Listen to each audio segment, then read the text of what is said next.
Hey y'all, long time no see. It's Steve Hobo with Wood this time. And this is going to be a live stream on laser engraving. Specifically, we're going to be creating a brand new, made from scratch art library. And guess what, boys and girls? Let's see here and here. Check this out. So we are going to create a brand spanking new art library in this live stream. And it's going to be a Santa library. We're going to be specific about Santa images. And we're not going to make it hours and hours and hours long. So this is probably going to consist of maybe we might try to get a dozen images in here because it doesn't take long to create these. Sometimes it takes a little bit longer to get them LightBurn friendly and LightBurn ready. But we are going to create from scratch a brand spanking new Santa LightBurn art library, and I'm going to give it to everyone who wants it. Once we've created the library, I will save it and then upload it onto the Hobo with Wood website. And if you are a LightBurn user, you'll be able to go over and download it and have it, and bring it in. And it's that time of year, and probably you're late getting started if you haven't already started making your Christmas stuff. But I help people daily, every day of the week, helping solve problems with files. Sometimes it's files that, sometimes it's not even files. Sometimes it's just a simple design, just a simple image. Then sometimes it's complete projects. Sometimes it's their stuff that they've created themselves. And sometimes they candidly say, I bought this off of Etsy, or I got this offline and I'm having problems. And I get those all the time, nonstop. And you will never, ever see me using a file that someone else has shared with me needing help, needing something fixed on. I had one a couple of weeks ago. It was really kind of cool. Took me a minute to envision it. In fact, I never fully got the concept when I was looking at the design. But once I was able to help correct all of the problems with it, and I was able to do that without even knowing what the product was supposed to look like. I could just see and identify what didn't fit where. They sent me an image of the finished piece, and it was the head of an elephant, like you would see mounted in a hunter's trophy room. And it was a 3D cross section. It was almost like it had been put through a slicer. I think that's what they refer to it as. So you had different sizes of the profile that as you come around and looked at it from the front, you've seen the entire elephant, and it had tusks. It was really, really kind of cool, but it was not LightBurn friendly. It had a lot of problems, but we fixed it. That's in my download somewhere, but I have never made it. I thought about making one just for the heck of it, but I've never even bothered making it. I would never share it. I would never misrepresent it as one of my own files. And I get files like that constantly. The gazebo was sent to me with somebody who was having problems. And I looked at it and I said, yeah, this has got a lot of issues. And I don't even know if I fixed all the problems that were with that file. But I said, you know what? I've already got that lantern. And this is the same basic concept, the same basic structure, just needed some retooling, some reworking. And we turned that lantern into the gazebo. So I will never, ever use anyone else's files for anything. And people tell me all the time. In fact, several of my patrons who support me regularly, and they'll have issues, or I'll help them create a product. And if it's like the Christ cross we just did, that was Russ's suggestion. And that one, all he had to go with was just an art file that he created on one of the AIs. I think it was Copilot, maybe. but it had a lot of flaws in it. The angel had 3 sets of wings. And there was other issues too. I said, well, I kind of like that basic concept, but let me work with it. And I turned that simple art file that was full of flaws into potentially an 8-layer cross. That was a lot of work. Now, and that one, I did. He presented me with the artwork and told me what he'd like to see. So I feel like, while it was his inspiration, it was my design. So I did put that on my website. But he has contacted me with files before, and so have many others that said, you know what, this actually turned out pretty good. If you want to, you can put it on your site and sell it. I won't do that. Even with the permission folks give me to say, you know what, go ahead and sell that. Put it on the site. If I didn't create it, it does not go on my site. Well, the reason for this disclaimer is he's at it again. I try to give my patrons, my gold patrons, a new art library every month. Well, this past month, and it's still up now for those who haven't gotten it, you can go grab it still before I get the next one up. And it was going to be something like what we're going to create tonight, and I'm going to give it to everybody. But last month, I created a dog art library that included a single Christmas ornament design, and then it has a whole bunch of dog images in it, profiles of dogs. Well, we did that during an actual Patreon live stream. Patrons were watching just like you are now, and were engaging in the live stream. And I asked for a list of dogs that they would like to see in that library. And those are the ones that I created and put in that art library. And he's got the nerve to say that I've gotten his art library and giving it away and passing it off as my own. This is the second time he's accused me of stealing his work. That's not my style. I no longer need you. Go away. I don't open your stream. I don't look at you. I have nothing to do with you. Wished you would have nothing to do with me. So here's the art library that I shared, and I'm going to show you. First, I'm going to show you how I did it, and you'll see all the evidence of all of those files that I'm getting ready to show you. Then we're going to create, and not only we're going to do just like we did in Patreon. We're going to create a Santa art library, and you're going to tell me what you want it to be. You're going to get to make suggestions. You're going to be able to help create these images. So what do I use? I used to use ChatGPT and Copilot and a few of the others that are free out there. But they will candidly tell you that they are not graphic. They're not ideally suited for creating graphics. And sometimes you get less than desirable results.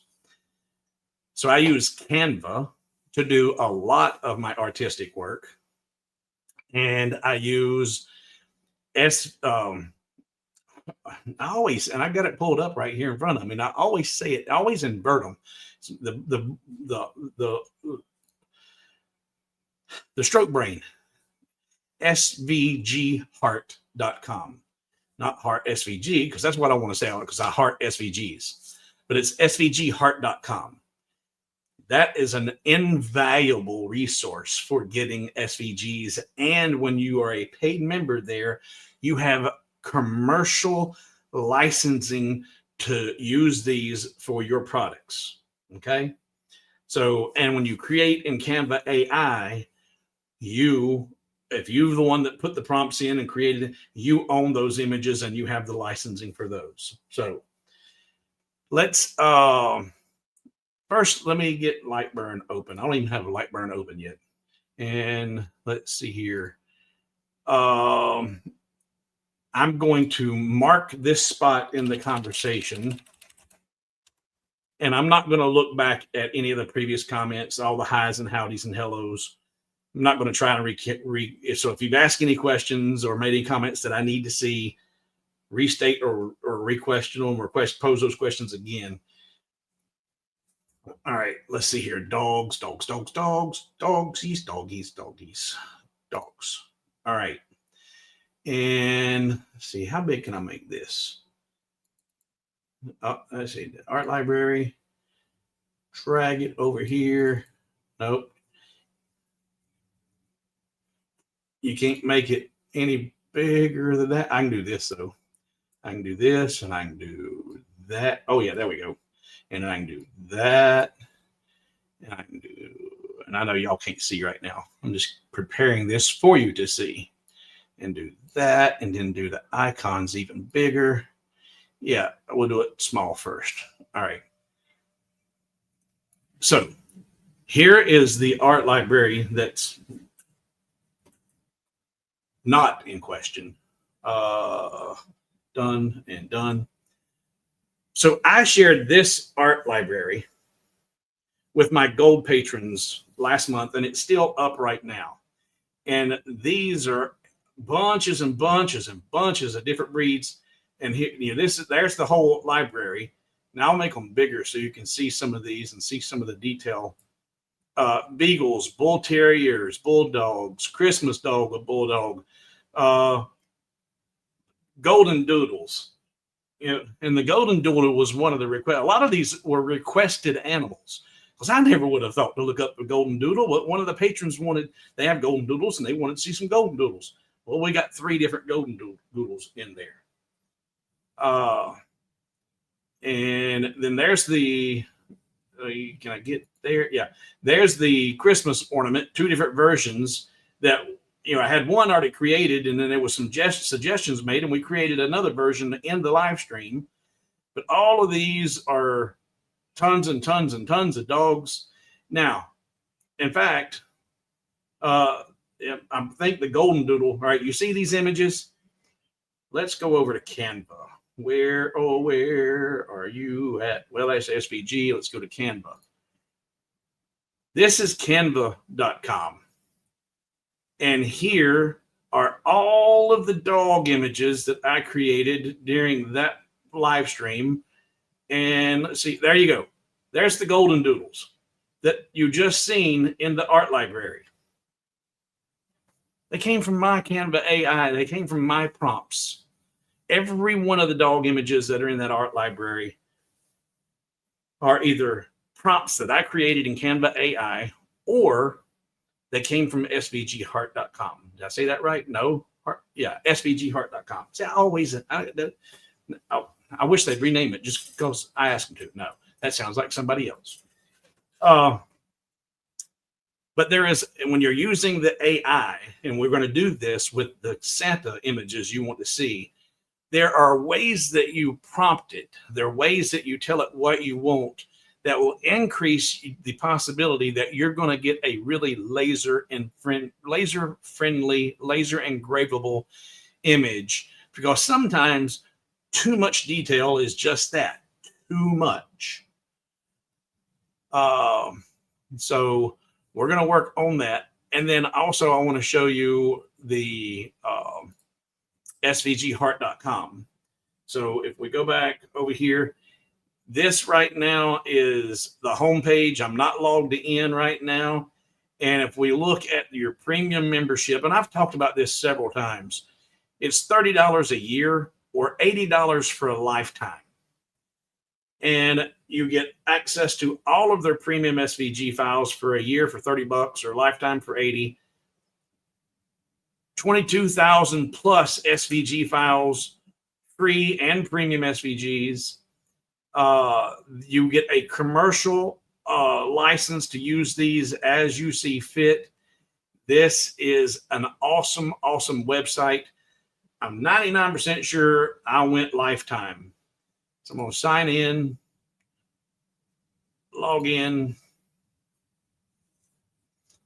And just to give you an idea, I'm going to roll up here to my conference. See, Moses says I use SVG Heart all the time. It is an awesome, awesome site. Can you install 2 complete versions of LightBurn? One for fiber and one for diode. You can install them, but I I think the fiber might require a different license. We'll see. Somebody in here might know for sure, but because I don't have a fiber, I haven't gone down that road yet.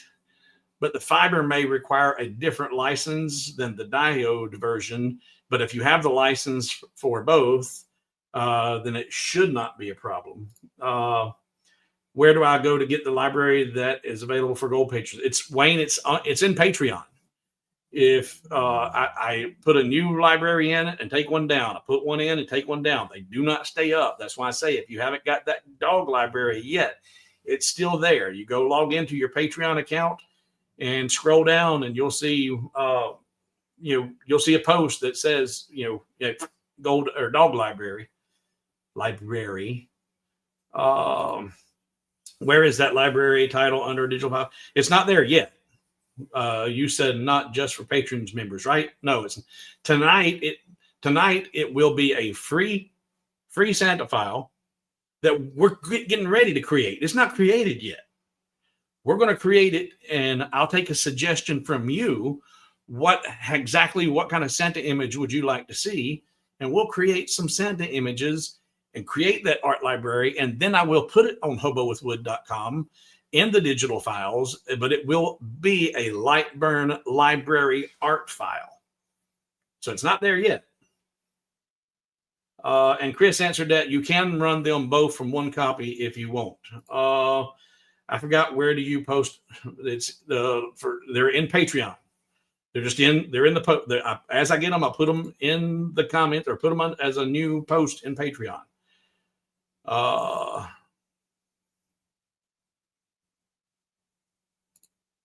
What live stream was it? What live stream was what?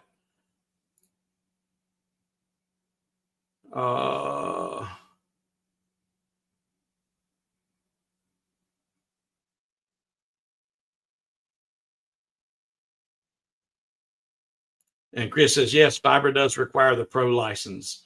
So yeah, if you don't have the pro version, you'll have to have two different.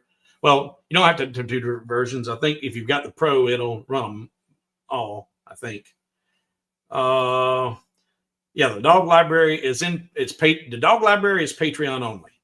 That was just. But Radu, somebody made a comment that I had stole their dog library and was passing it off as my own, and that's what prompted this video. I created that in Patreon in a Patreon only live stream for that dog for the month of September. I share a new folder every month, or try to every month, and that's what I shared last month. And somebody's somebody's insinuating I stole it from them. So now we got that. So we're going to, let's see.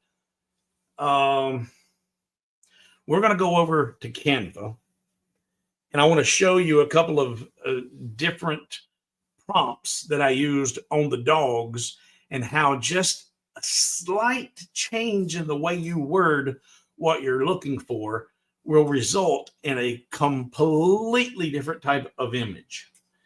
Carl,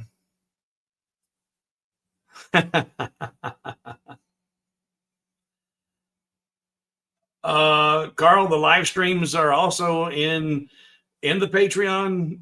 If you log into Patreon and look at the post that I post, when I post them, you'll have to scroll down, but there'll be it says Patreon only live stream. That one was in mid-August, August 19th, 20th, somewhere in there that I did that.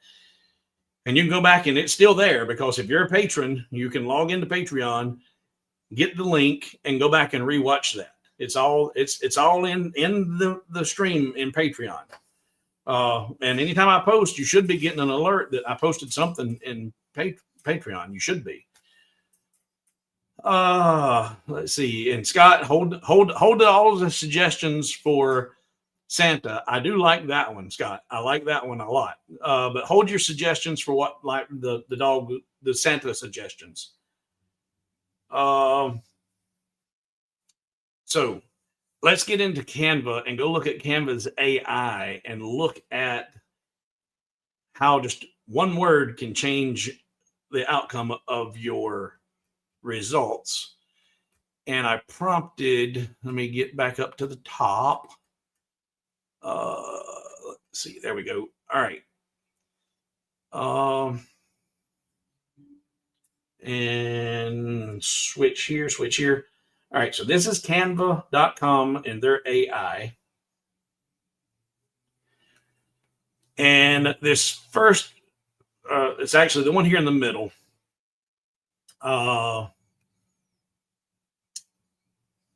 Let's see that. Here we go. I started down here. I said, create a black and white image of a beagle that will be suitable for laser engraving and make it a 3/4 profile.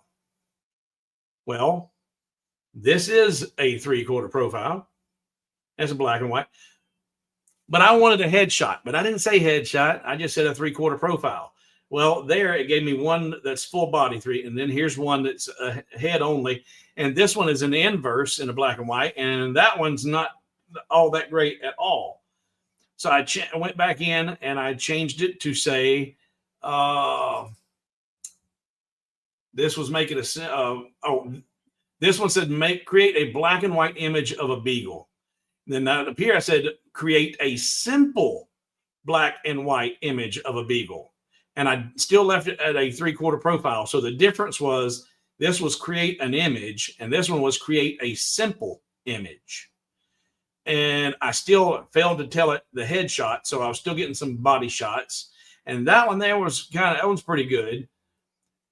But then I came back and I said, create a basic. Instead of simple, I changed simple to basic. And I told it to be a headshot. And so then I started getting, more of what I'm looking for. And these would be, and that would be okay for laser engraving. That would be okay for laser. And that would do if you inverted it. Then I went back and I said, create a simple black and white line drawing head profile of a Saint Bernard. And I got some really, really good images. So how you say what you say, and sometimes just tweaking the verbiage just a little bit will give you an entirely different result. And one that's a whole lot better for laser engraving. And I should have marked my spot and I didn't do it. All right. Let's see here.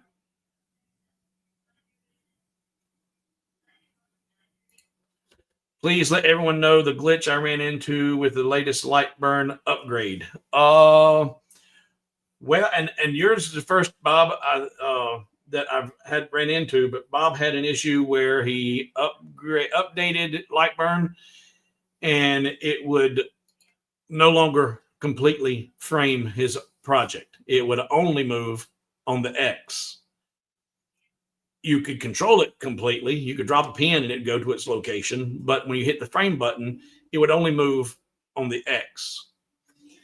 And he tried swapping machines, thinking it was machines, but it turns out it was within the software. Couldn't get it to work out. And I said, go back and reload your preferences. And he went back and loaded and fixed the problem instantly. His was the first one I've heard tell of that. But whenever you and he didn't even think about it, he updated and then that problem started. And unfortunately, he thought immediately that was a machine issue instead of a software issue and went down a whole avenue of troubleshooting machines when it was just a matter of reloading your preferences. So especially after doing an update, if you start having some less than desirable results, go back and reload your preferences and see if that doesn't resolve your issue. Let's see. Let's see. And that was that the dog library turned out to be really, really, really popular. So if you haven't got that, you do want to get it. Wasn't there a problem with Canva where they retained the license? Not according to my AI and not according to what I have seen and read. Yeah, hold on to all your Santa suggestions. We'll get there. I have the Patreon bug not showing notification for. I have the Patreon bug not showing notification for dogs. Yeah, Patreon, it's there. Scroll through there. Patreon's been a little bit lackluster as of late. The problem is the way Windows tries to use the preferences files during an update. Okay. So let me mark this spot so I don't have to go searching again. And then go here, go here. And then, I'm going to show you svgheart.com. I made myself a little outline to know what to keep things going. I'll show you how the SVG works and their licensing and how to download and get all that into LightBurn. And once we go into there, and that. Okay. So now, let's see. Moses said, I did my first French bulldog mix with a poodle. They call it a French doodle. That sounds kinky. Okay. Are y'all saying if you guys are not finding the live stream in Patreon regarding the dog creation, if you're a patron, not now, but at the end of the stream, email me, hobowithwood@gmail.com, and I will send you a link to that page, either that page in Patreon or a link to that page to watch the video. But do it after this live stream so my inbox isn't getting flooded with messages right now. And you need to be paying attention to this anyway. So, Scott Bergam, Scott, give me that suggestion. What was it? Santa and a coal and a stocking? What was it? Tell me that again, what you're looking for. And I'm going to go over here to Canva. And we're going to go up to there.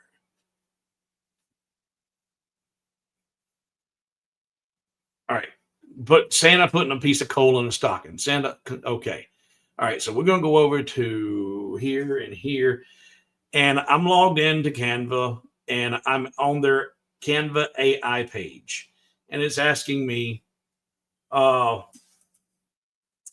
what will you design today? What will you design today? And here's where you put your prompts in. And I'm going to say that I want to create a, and this is important. This is really important when you're creating images in Canva and or most AIs.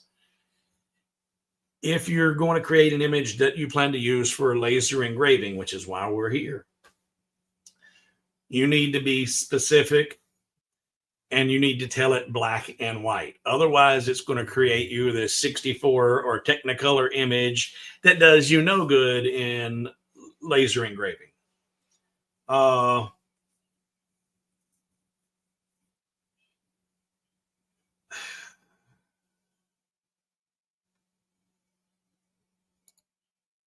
Wouldn't it be easier to put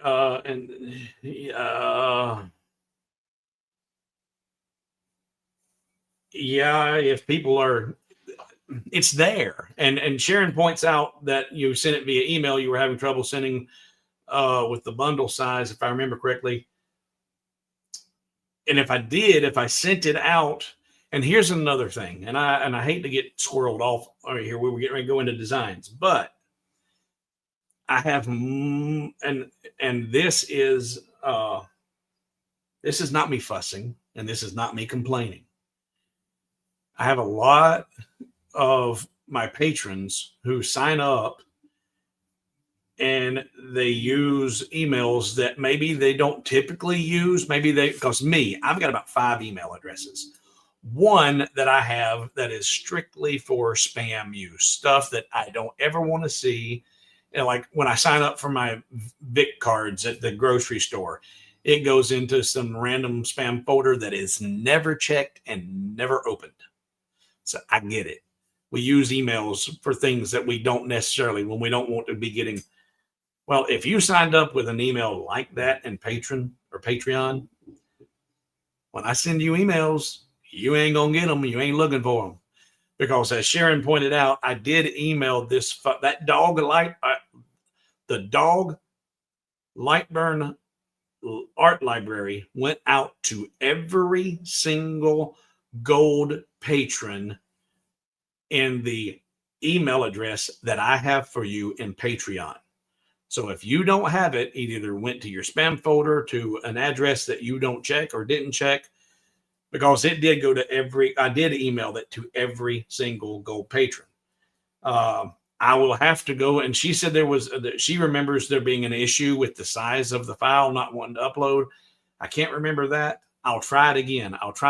Because there was some issues with Patreon, but I'll try again. And that's another reason why, if you don't have it, if you email me directly, then I can email you the file. But if you're wanting to watch the video, mention that, and I will send you the link to that too. So,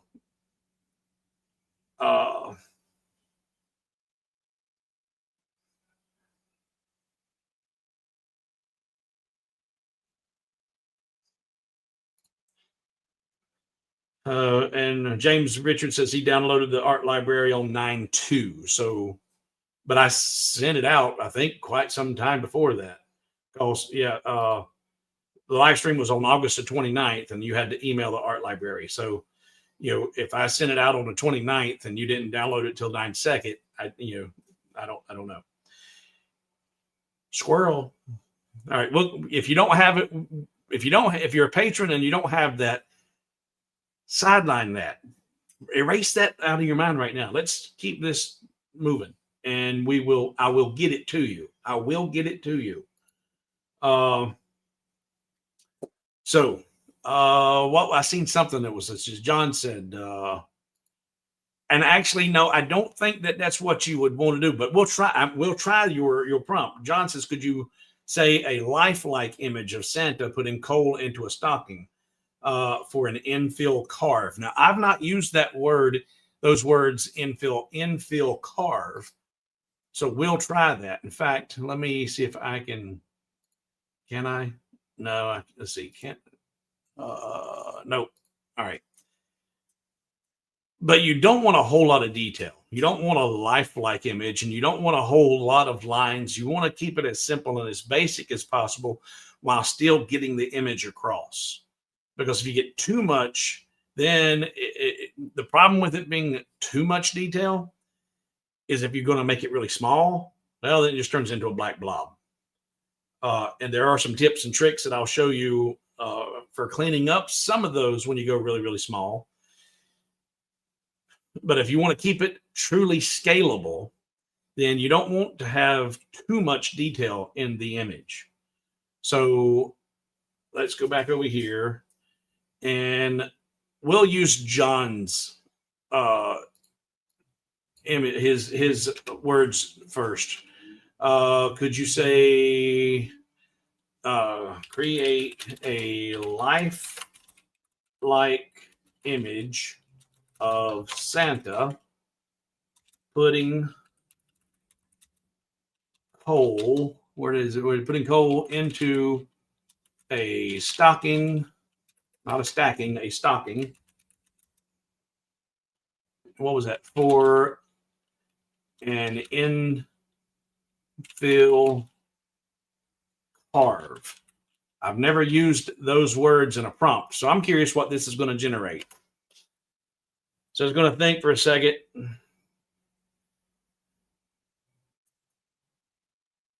And there you go. There's a perfect example.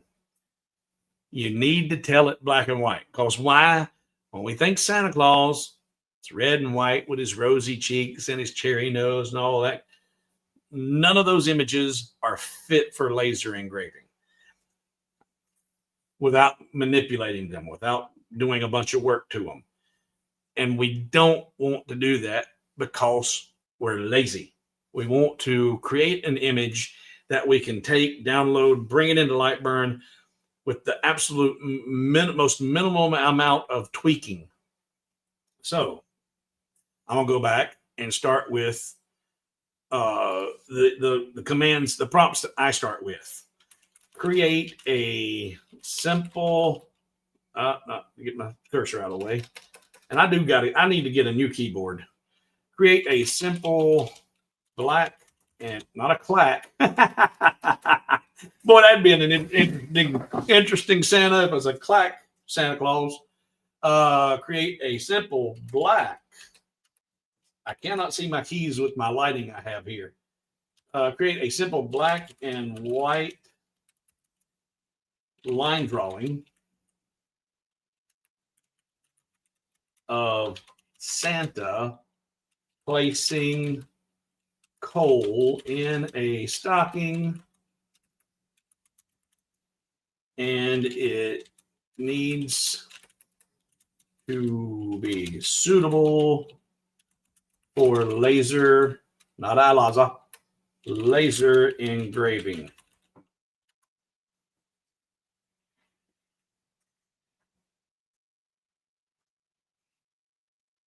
Well, that's not a stocking.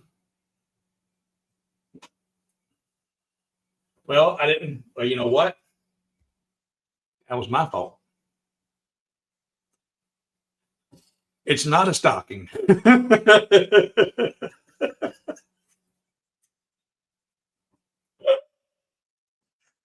It took me literal. I had a misspelling, and it took it literal. Let's see here. I'm going to show you and see what the comments are. I'm going to move on and to show you this. Tell it the line art image that engraves. Yeah, and you know, line drawing is what I used, or I use. Yeah, line drawing. You'll give Steve V ideas for his intro for the Clack Shack. So I thought I typed create a simple black and white line drawing of Santa placing coal in a stocking, and it needs to be suitable for laser engraving. But I did not put Santa placing coal in a stocking. I left the C out of stocking, and I said placing coal in a stoking. And so it's got Santa putting coal in a fire, and he's stoking the fire. He's, you know, so I misspelled, and that's why it did that. But I typed all that in incorrectly, and here's a quick shortcut in the Canva Pro AI. All you have to do is come right down here to your clipboard, and you just click on that, the copy, and it puts all that right back up in there again. And now all I got to do is come over here and just change that from stoking to stocking and try again.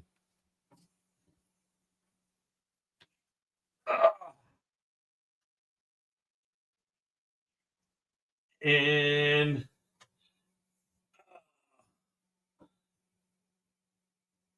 you know what? Let's do this. Let's go. I don't hate him, but I want a little bit more of a detail. I'm on not that.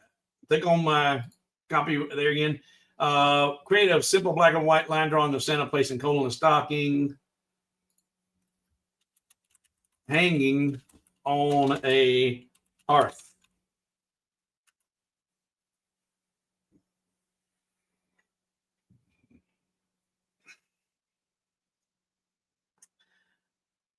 And those are much better images.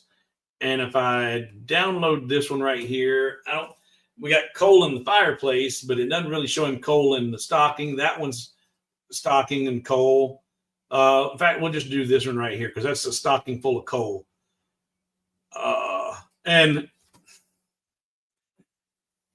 this last one, if you look at it, it is taking my words literal because of the way I used the grammar. I said a line drawing of Santa placing a coal in a stocking hanging on a hearth. And if you look at it, the last image here, it is Santa hanging on a hearth, putting coal in the stocking. This one here, Santa is hanging on the hearth. But that one I don't hate. You can tell it to boost the resolution, but we don't really need to do that.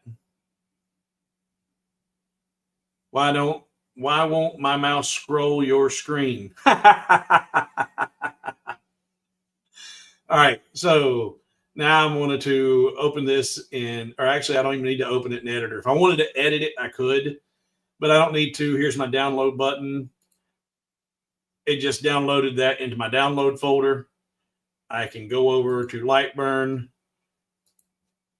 go over to import, go to my downloads,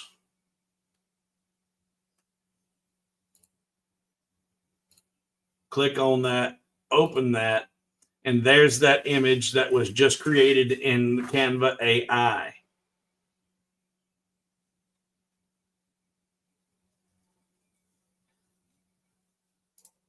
Right click it, trace image. Okay. And that quick, I've got Santa hanging a stocking full of coal onto the hearth, onto the mantle of the fireplace. And if I did not want to make any changes to that, then I'm going to come over to my art library. Did I close it a minute ago when I was playing around with it? I may have. So back up to window, art library. Yep. And let's dock it back where it belongs.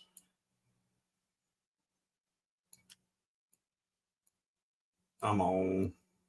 There we go. And now make sure I've got Santa Magic, Santa, nothing Santa. All right. So new library.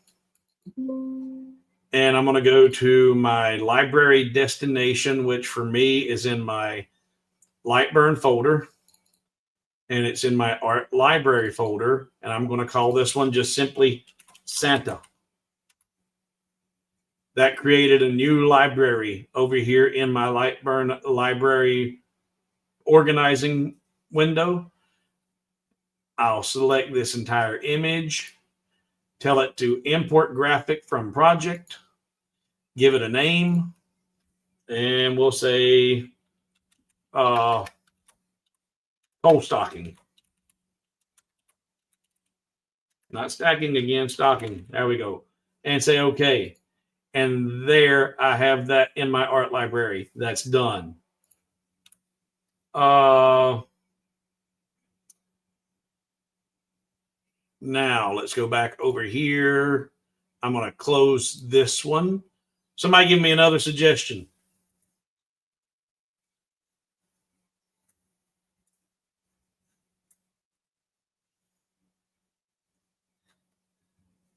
And the reason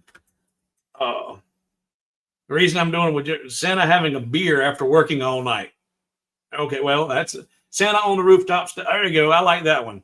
All right, so we'll go with smart. And I know I've told you, but Smart Alec, I love your name. And I have a friend named Alex, and but they call him Alec, I think. And so I don't know if you're Smart Alec or Smart Alex, or if you're just Alex who's a Smart Alec. But I'm gonna go with your suggestion, and the reason I'm doing your suggestions is let them say this library was stolen. All right, so now Santa on a rooftop, stepping into a chimney with a bag of toys on his back. All right, so back over here, and I wished I could copy your. Oh, I like that, Chris. All right, y'all slow down on your suggestions now. Y'all gonna get way far ahead of me. All right, so I'm going to do create a line drawing. Create a black and white. That's one of the biggest things. Create a black and white line drawing for laser engraving. And I wished I was a better typist. Laser engraving of Santa on a rooftop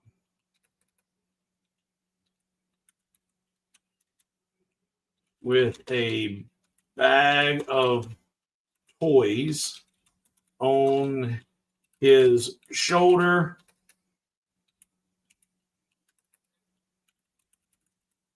stepping into a chimney.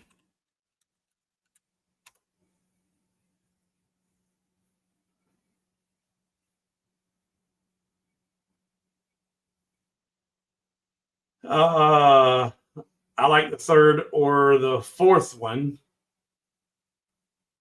I'm gonna go with the third one there. And I could tell it, no background. Right now, that's showing because I mentioned this is going to be for laser engraving. For whatever reason, the AI has decided on a lot of these here to put a wood grain background on the back of it. We don't need that, and it's not been relevant so far. But I can tell it to be in the prompts a background free image, black and white. So it's learning. You need to tell it a black and white, and a simple line drawing is your best bet instead of a realistic image. And sometimes when I want it to be a little bit humorous, I'll even throw in the adjective cartoonish. Create a black and white cartoonish line drawing. And then sometimes it gives an image that's a little bit more like a caricature. So let me go back over here, and I'm going to look at this one. Yeah, I'm going to go with that. And I want to tell it to download. It's already downloaded. Go back over here to LightBurn. Go to import. Import. Downloads. There we go. Import. Open. Now, because this one does have that background on there, I want to show you why I say it's not relevant. Because depending on where your trace settings are at, you may start to pick up on that, and you might not. There, it's not picking up. It's picking up on that little knot right there, which is not a big issue. The image of Santa itself is pretty tight, but I'm getting a few artifacts around his belt buckle and stuff like that. Well, I can go in here and tell it to ignore shapes less than, and as I increase this number, some of those artifacts are going to begin to disappear. I was clicking the wrong way. Up arrow. There we go.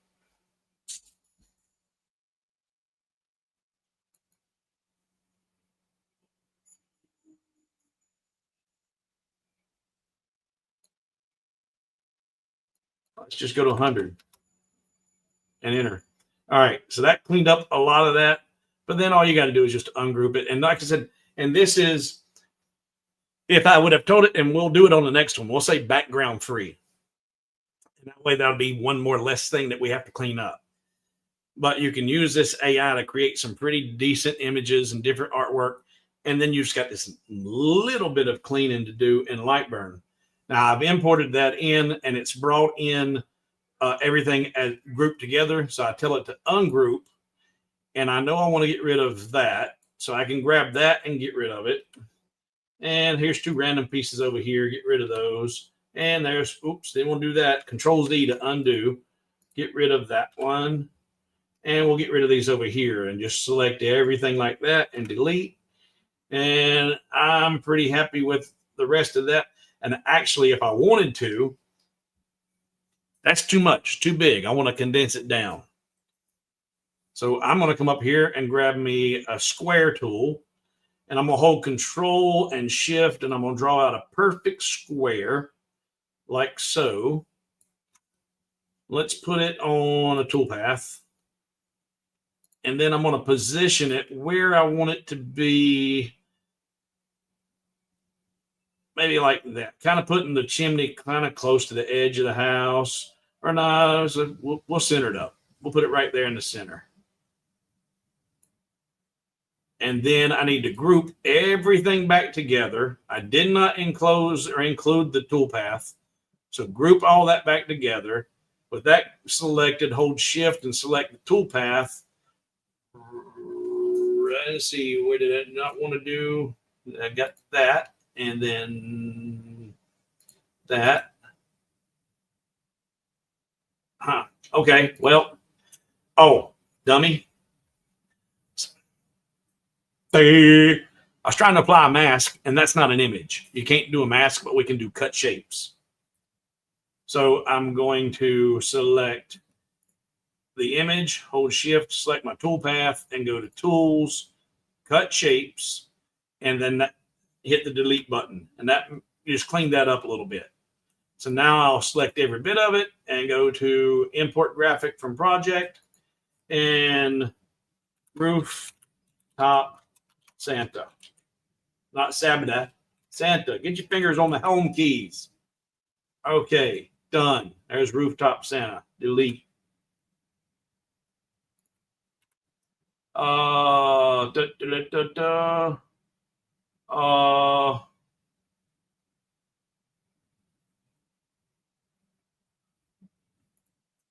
right. While I do think that's funny, I want to keep it. I want to keep it rated G. And that one, I think, Santa and a burglar mask breaking into a house with no chimney. That I think is funny too, but I want to keep it happy. I want to keep it Nickelodeon, happy, joy. Santa placing gifts under a tree. All right, that's good. Good one, Robert. All right, so let's swap back, not to me. We got to go switch and go to here and here. All right, so you know what? And here's what's really good. If you get your command prompts started to get them dialed in, like I did with the dogs. I did a few dogs and I kept getting results that I'm like, okay, no, I got it. And they tweak this, you tweak that, and tweak this. So here I'm continually tweaking this command prompts. Like here, now I'm going to add the background free. I'm going to put all the prompts, not the description of the image, but the prompts on how the image created. They're going to go in the first half of the sentence, or the description. Then the last part will be the actual image itself. And here's why. This right here was close, but I didn't get quite the results I'm looking for. But I'm just going to click on and I wish my mouse wasn't in the way, reuse prompt is what that says. Reuse prompt. So I click on that and it puts the prompt right back up there again. This time I'm going to say, create a black and white line drawing for laser engraving, background free of Santa placing gifts under a tree. Now, for somebody that can't type very well, all I do, if this works and it works really great, now all I've got to do is reuse prompt and then edit the image description that I want. So enter.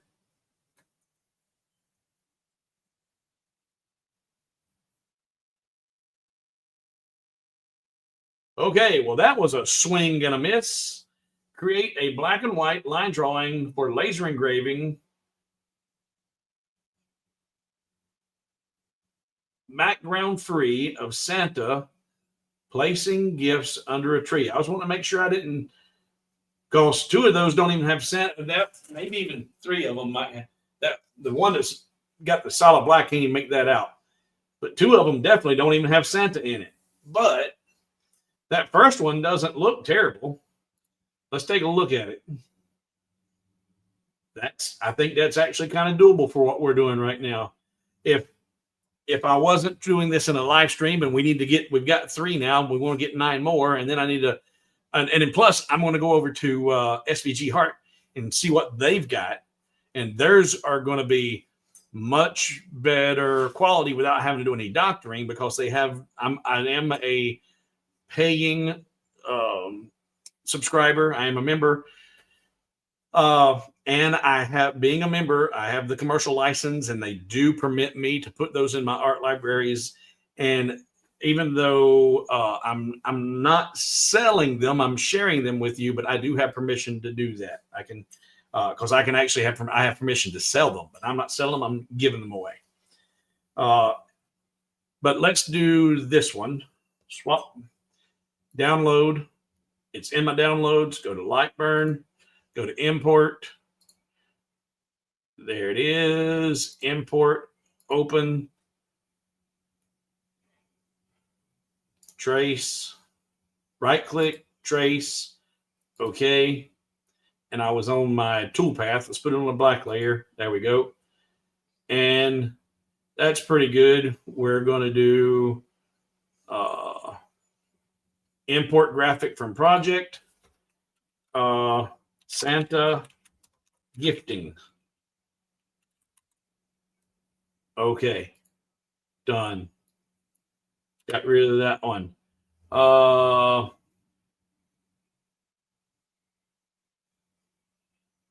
Steve says Santa decorating a Christmas tree. So now let's see how much quicker this goes, because especially turn that comment off. If you've got the time, you're not working on a project, you don't have a project in mind right now, you just like I need to create a library to give to my patrons. And that library, I was going to do a Thanksgiving / Christmas art library.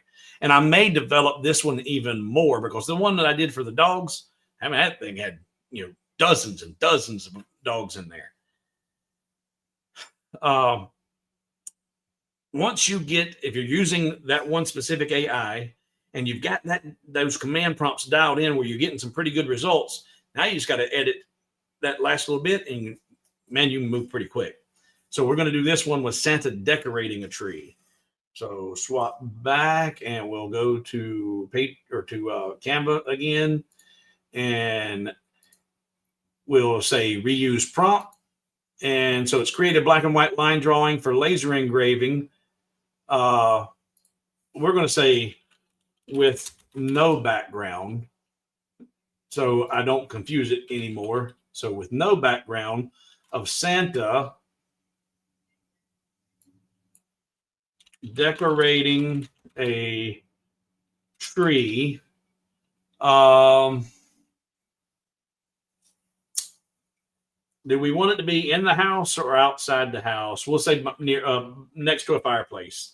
By a fireplace.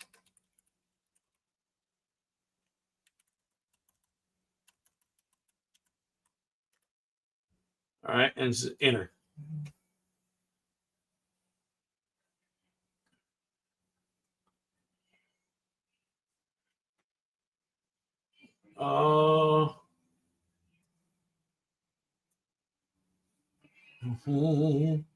And I told it background free, but there that is again with the wood grain again. Sometimes it don't listen very well.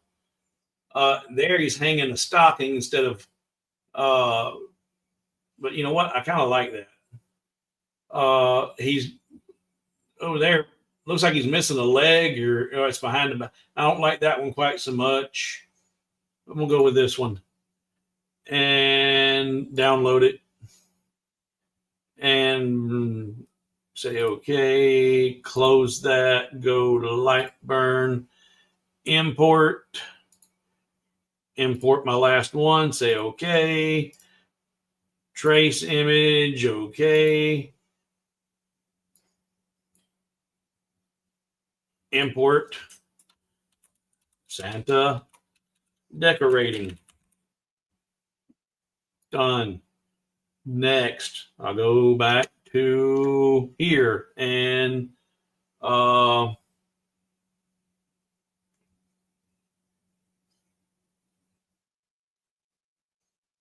let's see. Since they all start the same, that you don't have to cut and paste. Yeah, but the trick is, Terry, is like I said, it's getting that first part figured out and what's giving you the result that you're looking for.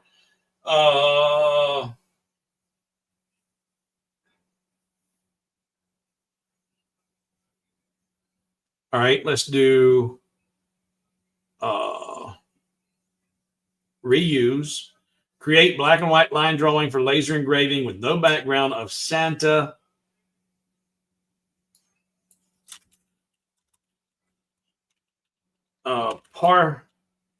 Partially in a rooftop chimney. There were some suggestions along that, different ones that we're going to combine and see what we get here. There we go.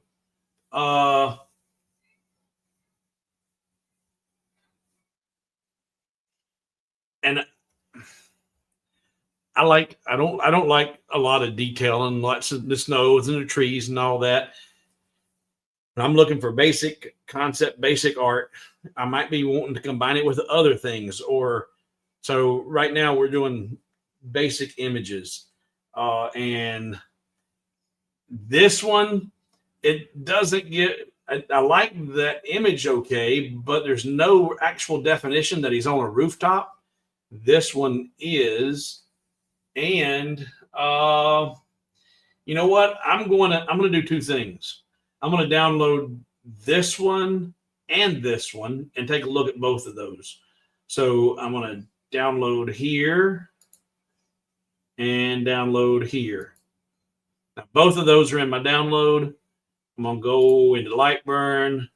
We will delete this one, import this, and I've got two here.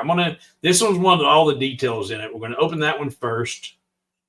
And that one's got the background and all this. I guess that's supposed to be snowflakes or mashed up birds, or I don't know what that is. And I was wondering with the detail on his face and how he looked, because we'll try this. We're going to try it anyway. Let's trace it. Right click, trace. Okay. And yeah, that one's, well, you know what? This actually will be a good time to show you this trick that I've got. I'm going to draw a square, and I'm going to use that as my cutting tool. So let's put it where I want it to be. We'll put it right about there.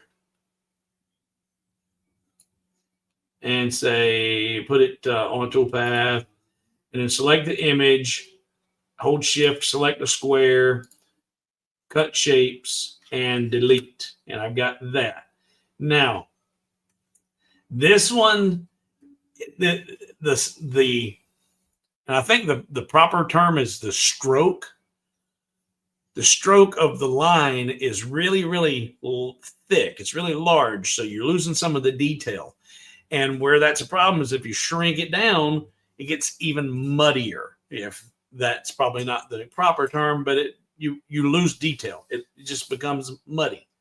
So if you wanted to try to use this, what you can do is select that entire image, come over here to your offset tool, and do an inward offset of a 0.02. Do not do outer shapes only, and delete the original and say okay. And it starts, and I'm going to zoom in tight so you can see this. And then I'm going to, because I just did that, all I got to do now is hold Control and click on the offset tool and watch how these lines, the stroke begins to get thinner and thinner.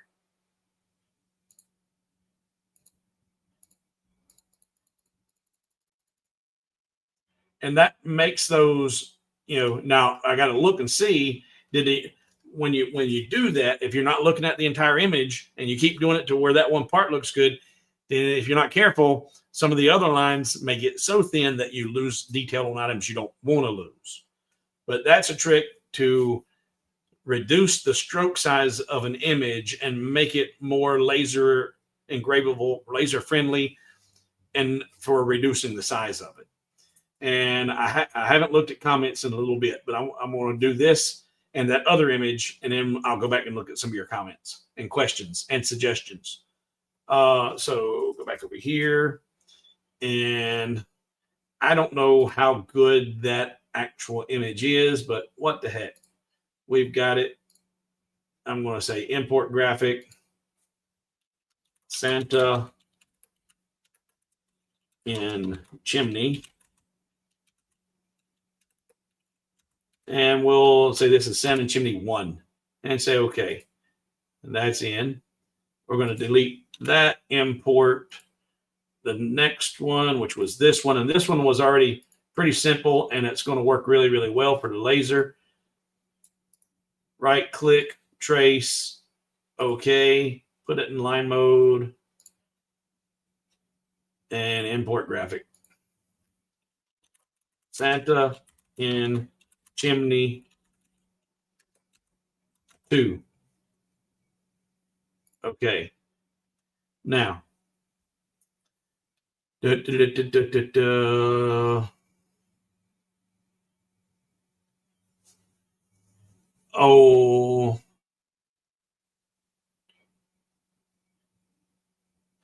now that's a good idea. And that's a really good suggestion, Chris. And I'm gonna pull it up here. When you're doing your art libraries, it's important that you have them organized so that you can find what you're looking for and be able to find it fairly easily. I showed you all my art libraries. It's redonkulous the number of art libraries I've got. And if I didn't have them, in fact, what I had to do with the military libraries that I shared with the gold patrons a couple of months ago, I've got, I think it was 5 branches. I've got Army, Navy, Air Force, Marines, and Space Military. And I think for all 6 branches, I have the patch insignia of every single rank in each of the 6 branches, plus each of their own logos, and then some other random art, some that for each of them. Well, if I had all of those in one folder called military, it'd be aggravating to try and find the E2 patch for the Army. But so I had to break them up into folders. But so I had military-Army, military-Air Force, military-Marines, and so on. So now I've organized them so I can find those more readily. So Chris had a suggestion here. He says, Santa kissing mommy by the Christmas tree, and do 2 folders, Santa for kids and Santa for adults. And that would be a really smart way to organize and have the Nickelodeon kid friendly, and then have one of, like you say, Santa in the recliner kicking back, sipping on a Pilsner, really good idea. But I do like the one Santa kissing mama. I thought Santa kissing mommy too, but I didn't think it was. That's actually is kid coloring friendly book, because what is that stupid Christmas carol? I saw Mama kissing Santa Claus underneath the mistletoe. Why? We know why. We know why Mama was kissing Santa Claus. Because she's cheating on her husband. No. So yeah, we'll do Santa. We'll do one of suggest one creating Mama kissing Santa Claus underneath the mistletoe. We'll do that as the next suggestion. I want to keep looking for hey, Steve's in the house. And Steve, I did some research, and you probably did too. Maybe you did. The Cubico is not trammable. You might can shim it from what I've seen here and there, but there is no adjustment made into it. It's because honestly, I think it was, like you said, you never used a bit that big on that little bitty machine. That's not what that machine was designed for. So, and I'm happy with the way it works, even as is. So, next. And if there's anybody here new to the stream, if you have suggestions, comments that you definitely want me to see, you need to put an exclamation point in front of your comment and or suggestion to make it absolutely jump out and smack me in the face. And if you want it, if you have a question, do question marks. There we go. I changed that. That way I don't miss anything. So if you've put a question and or a suggestion and I have already passed it and I didn't acknowledge it, do it again. I'm not ignoring you. Banners, comments. I'm looking for those exclamation points like this and this. 2 children peeking around the corner waiting for Santa with decoration, add tinsel in his hand. There you go. Let's see here. My wife says, how about a full face pic of Santa? Well, and there's some really good, we're going to get there, Stephen, in Kentucky. There's some really good images of Santa and Mrs. Santa in SVG Heart. And we're going to create a mama kissing Santa under the mistletoe here in Canva. And then we're going to jump over to svgheart.com and look at what they have to offer and show you how, because I've shown you enough here, how you can create those, how you figure out what that prompt works, what part of the details you're needing to see. Like when I was creating the dogs, I said 3/4 profile. Well, it did 3/4 profile, but I need to tell it head profile. Then added that. Then I need to make sure to tell it this. And like we said, I showed you. And I try to teach, I try to take you on a journey instead of telling you, do it this way. And this is why I show you what what I'm doing. And then it's like, I think it was Terry that mentioned, copy and paste instead of well, I wanted to show you the struggles, especially if you're like me and a very poor typist, of trying to type out why it's important to get your commands for that prompt in the front of your prompt. Get the basic description in front of the prompt.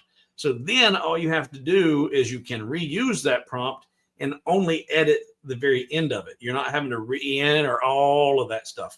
And this is in Canva. If you're using a different one, you could do the same thing. If they don't have a reuse button, you could copy and paste it and then remove what needed to be done. Santa handing the dog a bone while standing next to a Christmas tree. That'd be a good doggy. And I think I've seen that one already. See, love the line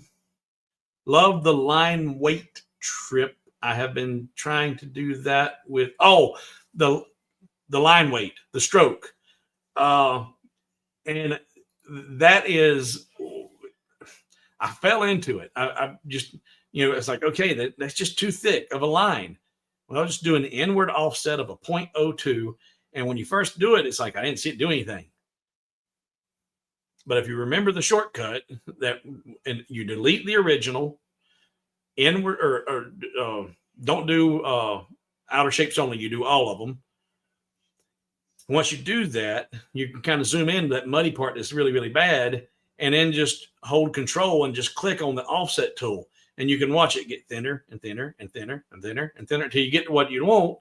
Then you zoom out and look, okay, do I have enough of the other details still there? And if not, you start undoing until you get back and you find that happy sweet spot.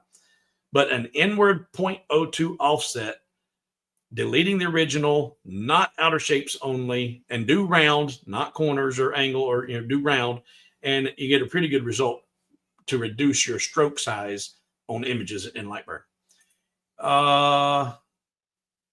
Yeah, I'm 98%. I haven't looked, but I'm 98% sure we're going to find some really good images of Mr. and Mrs. Claus in svgheart.com. Let's see. I want to get to the bottom here, get caught up on the comments, and there I have. All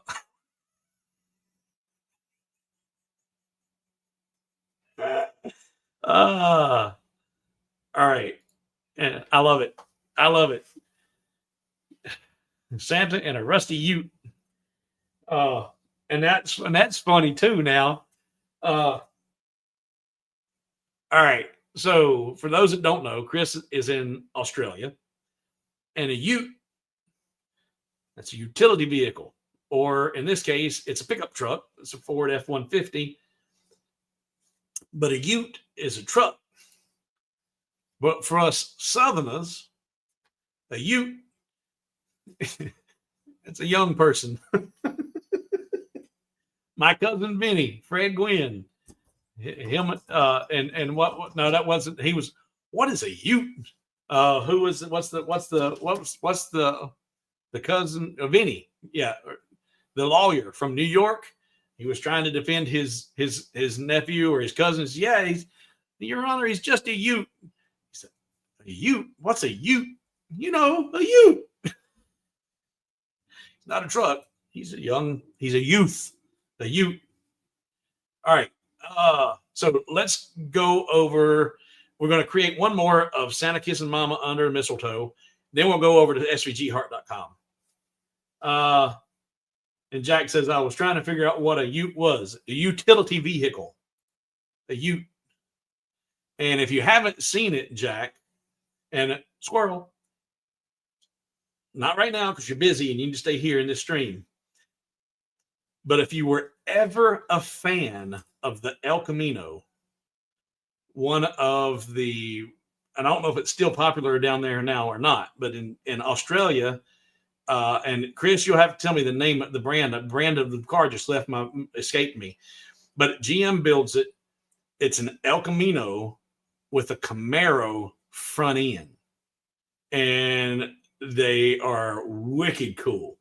Wicked cool. And they're right-hand drive instead of left-hand drive. And there was a guy here in our hometown that was bringing those over from Australia and converting them to left-hand drive and selling them here in Gaston County. What is the name of that vehicle? What is it, Chris? Come on now. I know you're here. What is the name? What's the brand of that? Holden. Thank you. The Holdens. Holden is a GM vehicle, and he said it's the Holden Monero.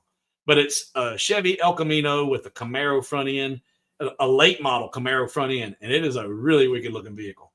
All right, Squirrel, let's go back over to Canva AI, create Mama Kissing Santa Claus underneath the mistletoe, and then we'll go look at svgheart.com, and we're going to finish the art library up. So we're going to go away,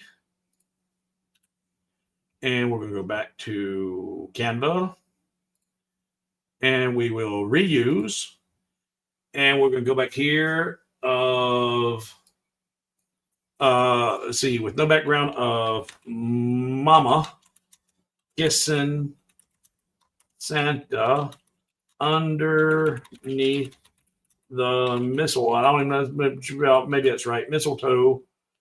And it says I'm not, so mistletoe. I left out the T. There we go. And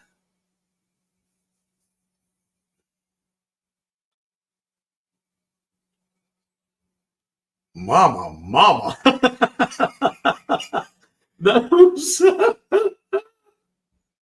Those are almost a little bit too sensual. I was thinking a little mama giving Santa a little kiss on the cheek.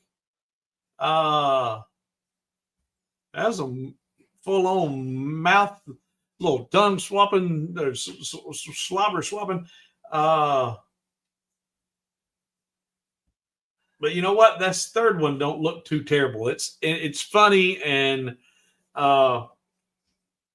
interesting. We'll look at that one. Yeah, we'll go with that. All right, so download and back over to LightBurn, import. I will do that, Big Mike. I will do another version, but I actually, because this one is an older couple, so it's a little bit more, G-rated. Those younger images where she was a younger hot, and it even says mama. I'm like, okay, that's no, not what we're looking for right here. So go back over here to import. That one open. But there, she's an older woman, and she's obviously wearing the Claus hat. So, and you got the good mistletoe. I think that's actually a sweet image of Mr. and Mrs. Claus. So we will trace that one, say okay, and import. And we'll just say Mr. and Mrs. Kissing. And say okay. So that's in there. And these are really large right now because I've got my slider slid way up. So there you can bring them down and see how small they are. So what we got there? We got 1, 2, 3, 4, 5, 6, 7. You know what? Let's do we'll do one more of those and tell it to do kissing on a cheek, and then we'll go to SVG heart. So we're gonna go bye-bye, and we'll reuse Mama kissing Santa on the cheek underneath the mistletoe.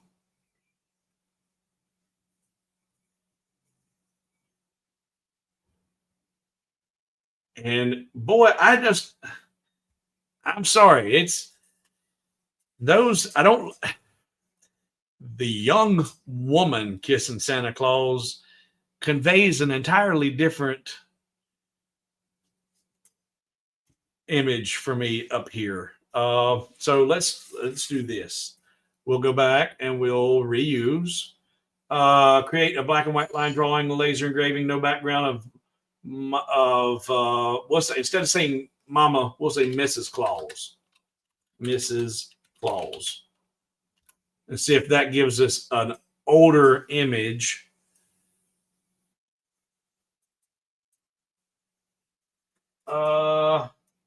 It did not. All right. So yeah, Mike, we're going to try Innocent Kiss.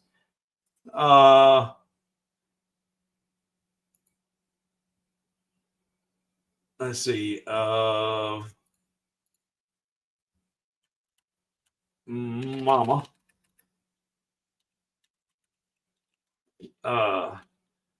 Giving Santa an innocent. Now I spell it right. Did I spell it right? Yay. Innocent kiss on the cheek underneath mistletoe.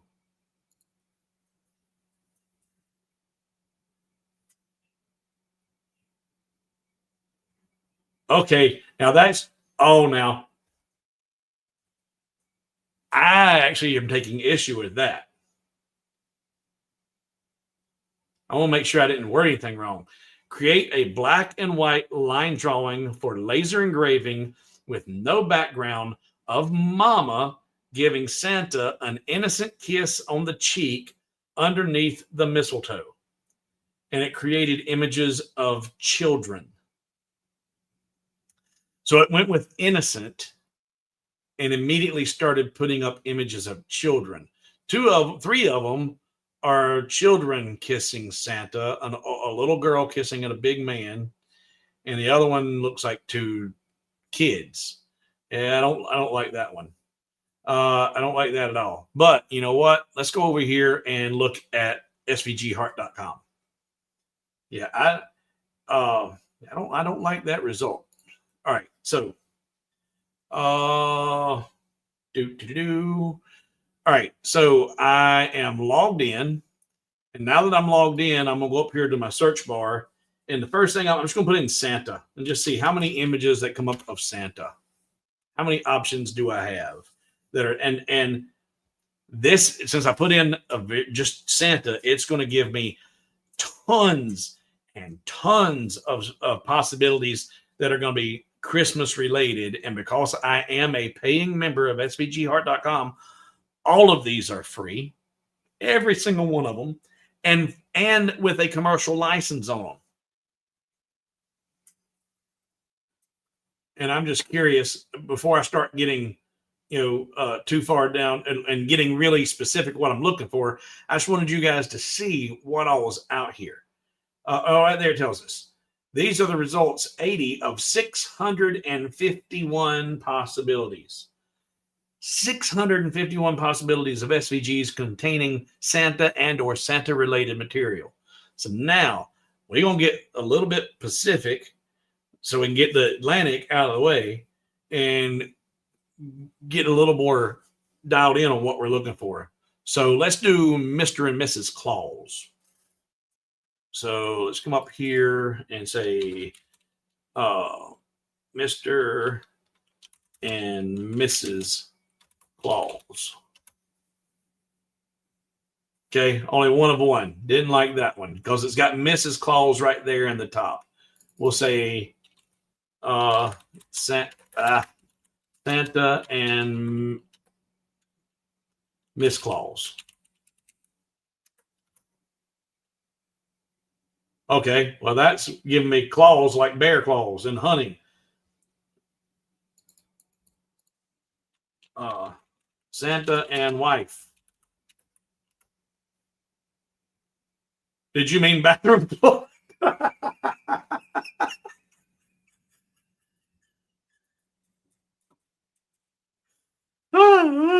And that's what's fun about some of these things. Sometimes I wished I was drinking when I was doing this. Did you? No results for Santa and wife. Did you mean bathroom toilet?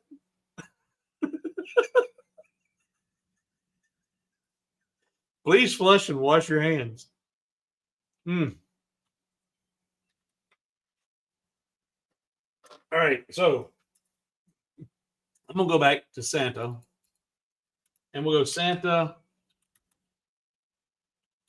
and we'll go to Santa and chimney. I'm just gonna put those two words in: Santa and chimney, not chimney. I spelled it wrong. Let's do it. Spell it right, dummy. All right, and it gave me 6 results, but nothing really good. So let's just go back to Santa, and we'll just look. We'll just scroll through here and look at some of these, and I'll guarantee you that because some of these are really super high quality images and will be great for engraving. I can keep scrolling and scrolling and scrolling. I like that one.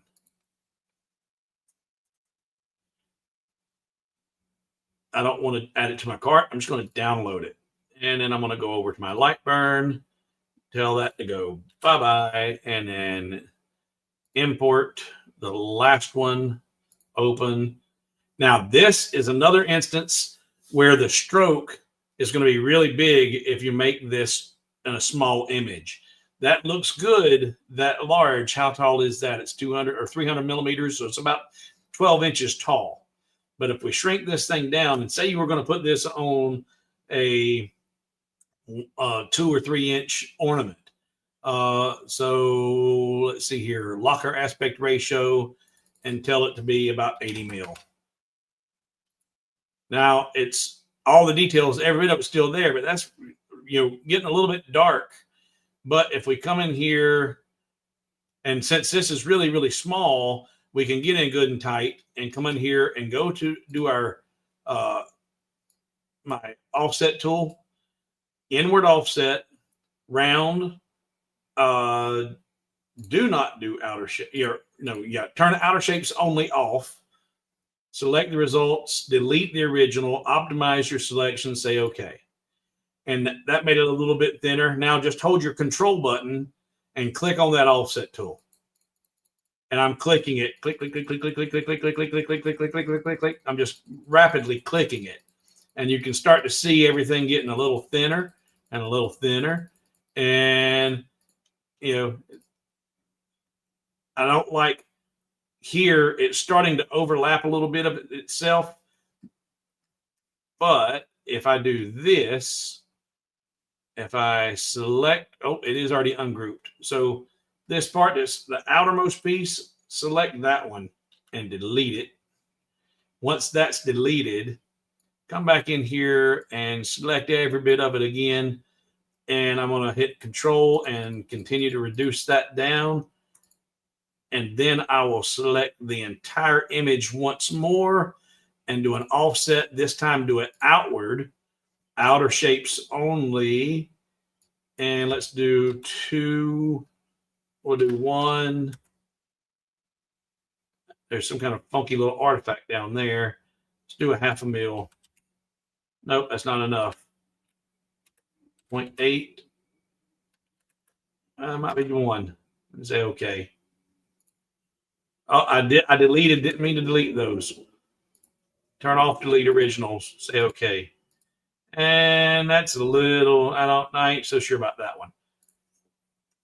Control Z, done. So that'd be another thing to pay attention to whenever you're looking, because that looks really, really good, but all of that black and how thick that is, it's not that friendly. So let's go back over here and look for thinner line drawings. Santa skulls. There you go.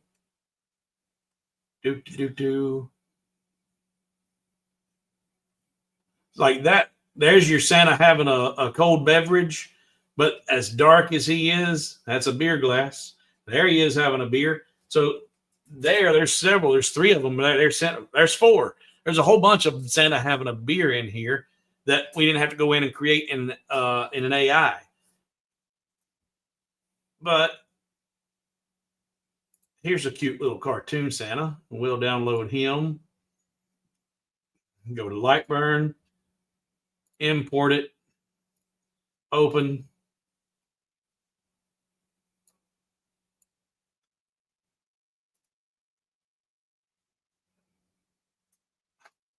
Right click. I'm on. What's going on? Oh my goodness. I'm sitting here going right click, right click, right click, trace, trace, trace. I don't have to trace this. It's not an image. It's an SVG. It's already in line form. I don't have to trace it. So this one's already laser ready. I don't have to do anything but copy, put it in my art library.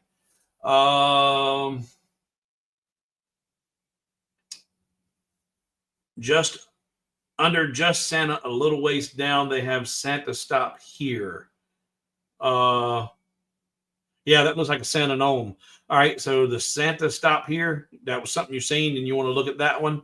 All right, let me put this in and we'll go back and look for that. Santa stop here. So I want to select the little Santa gnome looking. In fact, that's what we'll call it, Santa gnome. Import, say Santa gnome. And say, okay, that's done. Get rid of that. And you say Santa stop here. So I can close that one and we'll go back up here. I'm not even going to look for it because I should be able, since you got exactly Santa stop here. All right, so there's a whole bunch. So I got 1, 2, 3, 4, 5. So there's 10 possibilities. Tom, 1 through 10, which one of those did you see that you were looking at?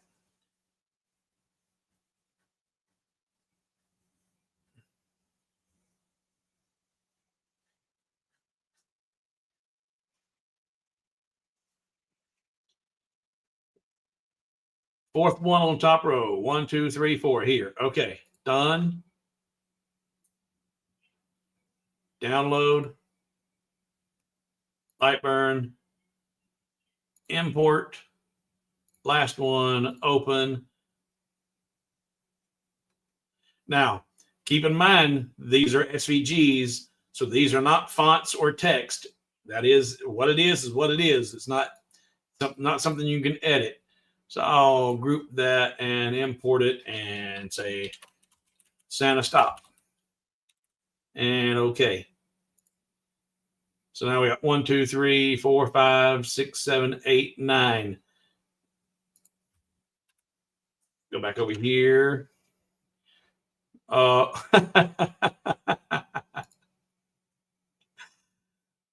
Catching rays instead of sleighs. Mama might like that. Let's see here. Let's go away, go back. And I wanted to show you this while we're here in svg.com. I used AI to create a lot of those dogs in the dog profile or the dog art library. But check this out. Let's say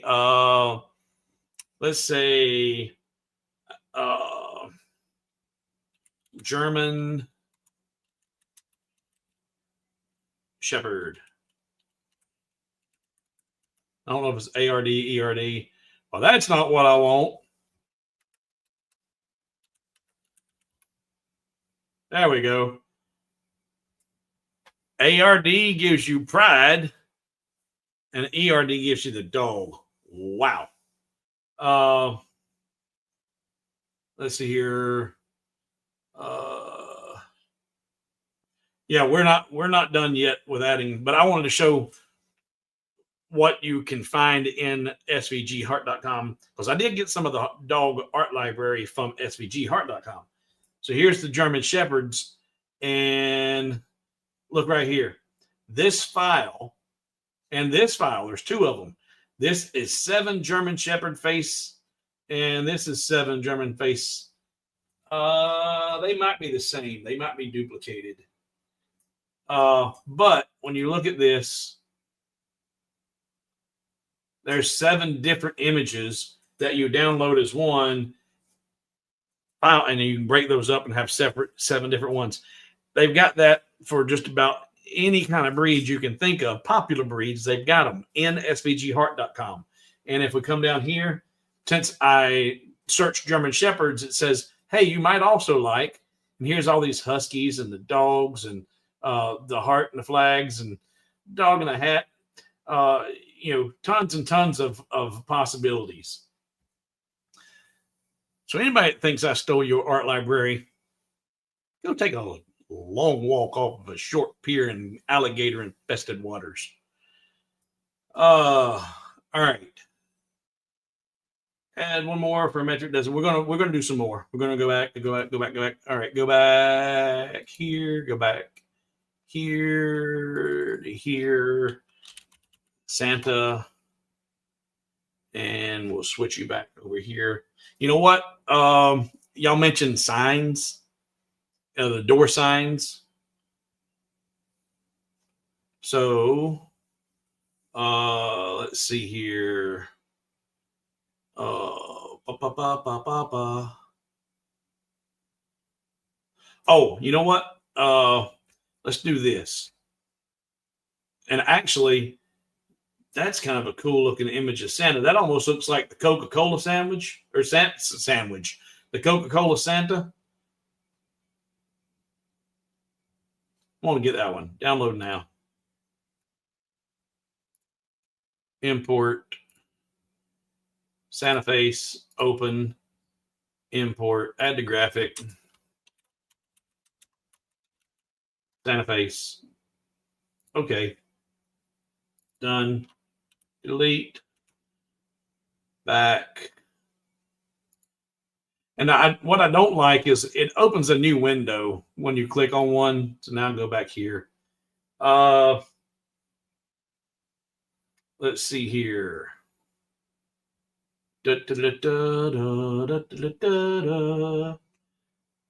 Let's see.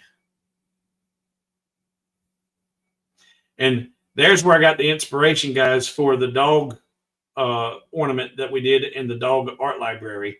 But even though I got the inspiration, seeing it here, all the patrons who've seen and participated in that live stream, you watched me do it from scratch. I've seen an image that I like. I readily admit, I go into Hobby Lobby with my camera, my phone, and just take pictures and pictures and pictures and come back and recreate and replicate things that I've seen. It's hard to come up with an original idea, but you can take something you see, and it's easy enough to reverse engineer it or recreate it and put your own spin on it.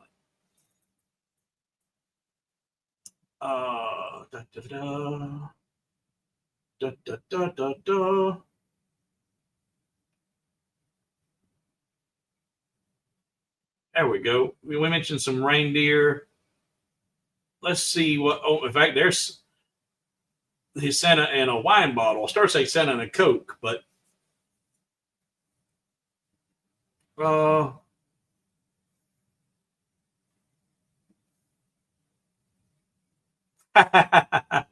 Dear Santa, define good.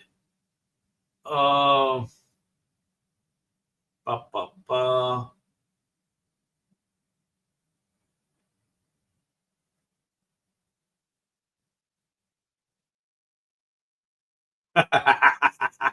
Ask your mom if I'm real. Some of these are a little bit naughty if you know how to take them. Let's see. Let's go up here and we'll do reindeer.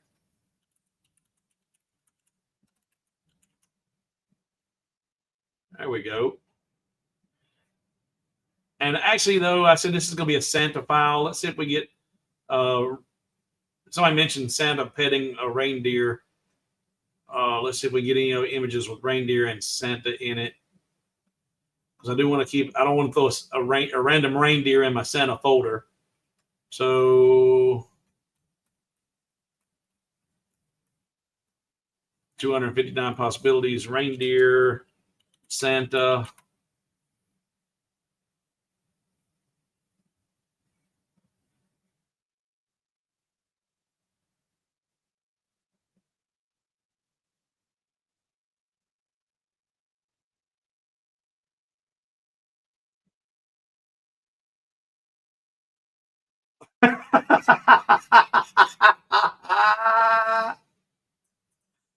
Oh, that's funny. You know why Santa's always jolly? He knows where all the naughty girls live. And this one, you might have to. This one, you might could use this one as is, but you wouldn't want to sell it at the church Christmas gathering. But you could tweak it a little bit. I think it's funny. Uh, the jolliest bunch of buttholes this side of the nut. And you could personalize that and make it whatever you want it to be. That's funny. All right. I'm going to do this one. And I've seen another one up there with Santa and his sleigh. We'll do that one. So we'll get this. It's beginning to look a lot like Christmas. Download that. Then I'm going to go right back up here and I'm just going to get the silhouette. That one right there. And download that one. And then we'll go back to here and import. I got two, so we're going to import this one first. Now, even though this is in color and it come in these different layers, you can assign those layers to be whatever you want and do different. If you wanted to do, and this would be an opportunity if you wanted to paint with your laser, doing different line intervals. Maybe you did what they have here, layer 10. Maybe you did it in a crosshatch and a line after fill. So it was kind of a checkerboard looking pattern on the perimeter of the circle instead of just a solid circle engraving. So you've got those broken away. So I do a crosshatch with an open line interval. So, I don't know, what, 25 to, well, it depends on how big your image was, because the size of your image would determine how much your line interval needed to be. But do it so that it was a crosshatch with an open line interval to create a checkerboard look, and then a dark engraving on the rest of it. And so it looked like, do something like this.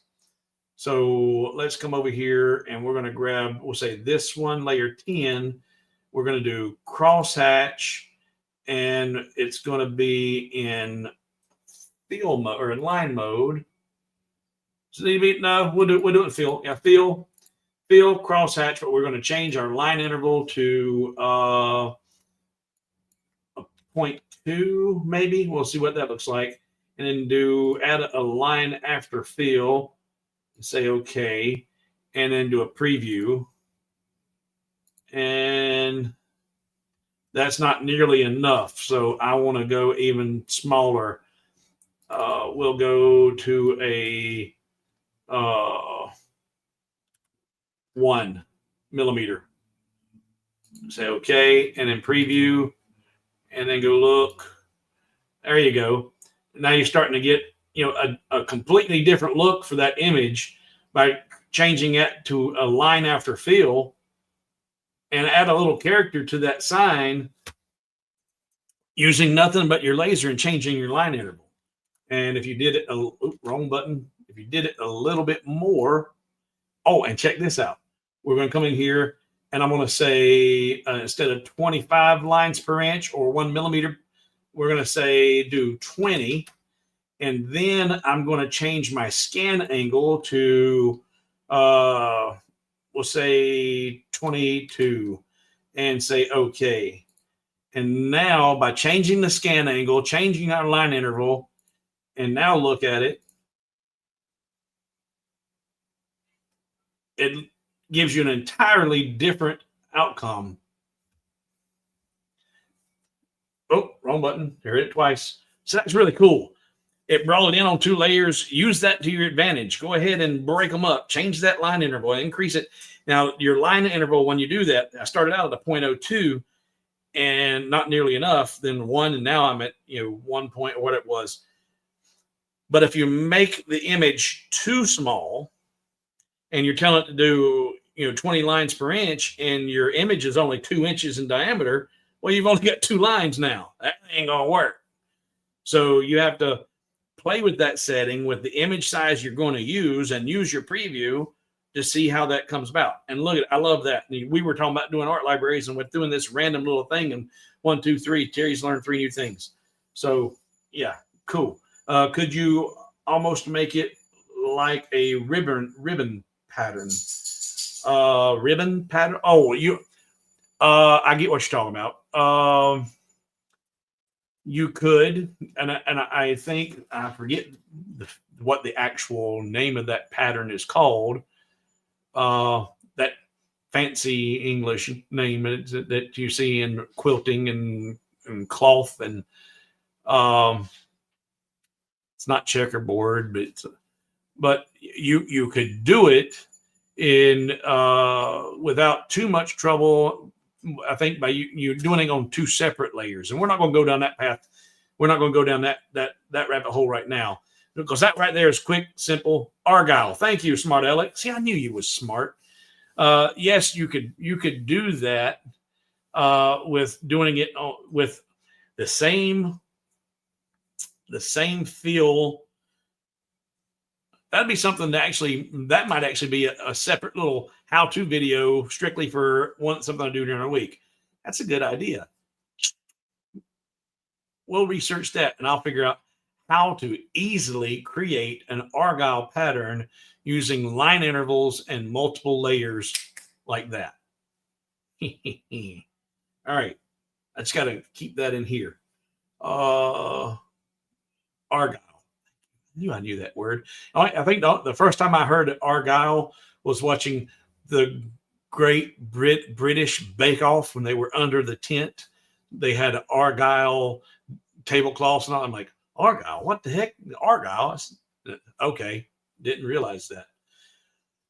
All right, so close that, and let's go back. In fact, what I'm going to do, I'm going to bring this item into the art library as is with 2 different. In fact, I'll bring it in with those settings that I just had there. But I don't know if it won't save the settings, but it will save the different layers. When you open this up in your LightBurn and you bring it into your LightBurn instance, it'll come in on layer 10 and layer 27, but it's going to come in not with the settings that I just did. It's going to come in with the last settings that you had applied to layer 10 and 27. So don't think that by me saving it here, you're going to have the same results for the layers and have that crosshatch and line after fill. And that, if you're going to do that crosshatch, the trick to making that look good is adding the line after fill to enclose the outer perimeter. So make sure you do that if you do crosshatch and line after fill. So it's a sub layer on that layer. Argyle, herringbone, is that the same thing? I know Argyle is what I've heard it referred as. So go back over here. That's selected. We're just going to import it. And we'll say import, and I'll say it's beginning. And save. All right. And then delete that one. Import the one I did right after that, which was that one. Say open. And just import and slay. Open. We're okay. So 1, 2, 3, 4, 5, 6, 7, 8. 9, 10, 11, 12. We'll go for a baker's dozen. Yeah, that was, and I am cousin Eddie. I live in the RV, behind the house. I am cousin Eddie. Argyle is a pattern in diamonds, and herringbone is in squares. Okay. All right. So let's get one more for a baker's dozen. Then I'll save this, go and put it up on the website, and you can download this file. And we'll move on from there. All right. So one more. Let's go switch there, switch here, go bye-bye, and go over to there, and close you, and close you. And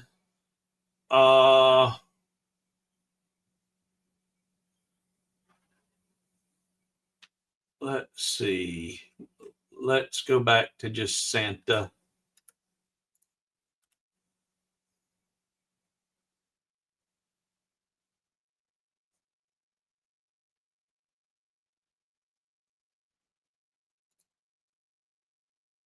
I don't think I did that one. Download.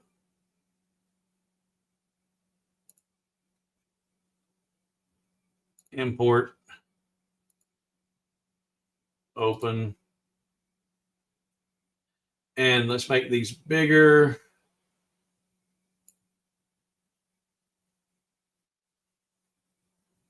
So nope. Is that him? Nope, that's a different, no, that's the gnome. So yeah, I didn't do that one. So import Santa. In fact, let's see here. Let me go up here. And yeah, I'm going to do this. I'm going to do this. I'm going to mess up on purpose. I'm going to name this one Santa Gnome, because I already know I have one in there named Santa Gnome. So I'm going to show you what happens. Say if you're adding to a library that you've got already, and it's a library that you worked on 6 months ago, and you don't remember you already named something that, and you go to name it something that you've already got. So I'm going to tell this one Santa Gnome and say okay. And it's going to say, hey, wait a minute. You got a graphic with this name already. Would you like to replace it? No, I don't. So it stops. Import Santa. And done. So now go away. So now if I reduce that, I'm on. Yeah, we got 1, 2, 3, 4, 5, 6, 7, 8, 9, 10, 11, 12, 13. So there's a baker's dozen of Santa images and Santa related images. I've got those saved in my LightBurn library art folder. I know where that destination's at. All I got to do is go here real quick, set up a product on the website, upload that, and you can go over there and click on it and download it right away. But before I do that, let me look at any comments, questions here. Well, God bless you, and thank you for hanging around at 4 a.m., Dave. I found after putting gold gets. I found after putting gold gets free, but when I click it, it says it's locked and wants me to upgrade. All right, I don't know. I will deal with Patreon issues one-on-one tomorrow. Hit me up tomorrow because I'm doing 2 live streams tonight, and I want to get this uploaded and get it where people can download it. But if you're and this Dave or not Dave Wayne, I haven't seen your profile. I don't know what's going on.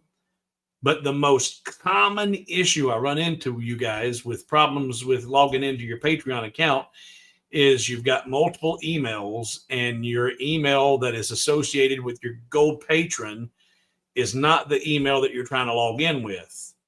That may not be your issue. It may be something totally different, because Patreon has been having some brain farts as of late. But 90% of the time, it's email-related issues. So let me get this set up. And let's see here. And Gingham. Yeah, Gingham. Gingham was the other tablecloth. Yep, Gingham. Gingham and Argyle. Gingham. In fact, I think Gingham might have been what was on the Great British Bake Off, was Gingham. Because I was thinking Gingham style. What was that? Okay. All right. So close that and close that and go log into Hobo with Wood. Pop, pop, pop, pop, pop, pop, pop, pop, log in. And I'm going to show you a trick that you may not be aware of. There's no easy way to quickly pull up all of those images and create a large image of all 13 of those. So what I'm going to do is this. I'm going to come back over here, go over here to LightBurn, and I'm just going to say Santa Art Library.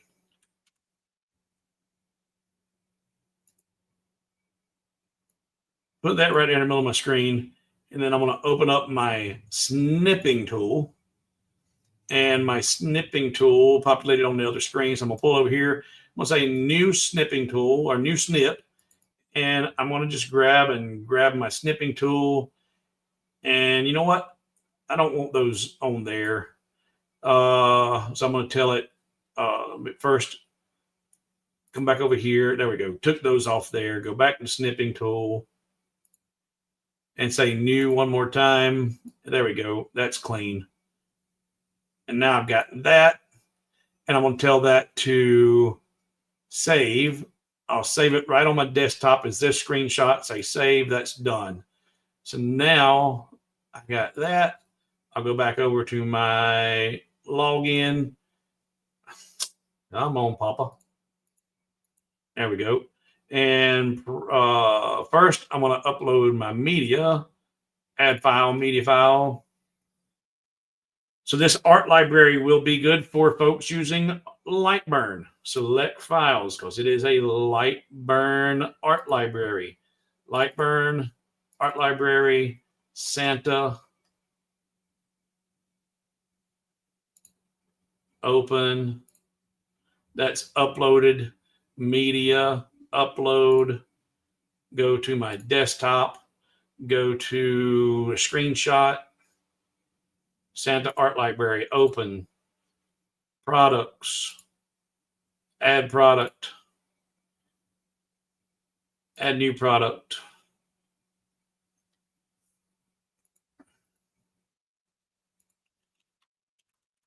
Santa Art Library,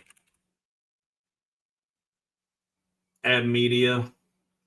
I'll add that, insert, and come over here. This will be set product image. It'll be the same thing. Set. These are digital files. And we are going to come down here and we're going to say the regular price is 0. And now must enter a value that is less. I don't have a sale price. Virtual and downloadable, and add file. Click here to download. Choose file. It's going to be, where is it? Did it not bring? Oh, come on now. Let's try that again. Go back. Well, actually, I can do it right here. Upload files.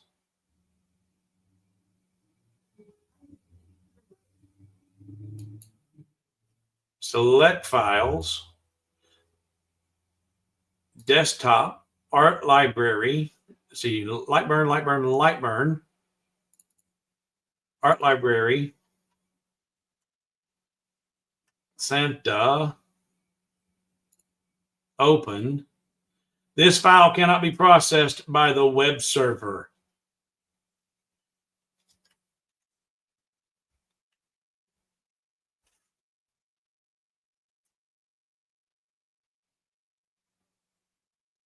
Huh. All right.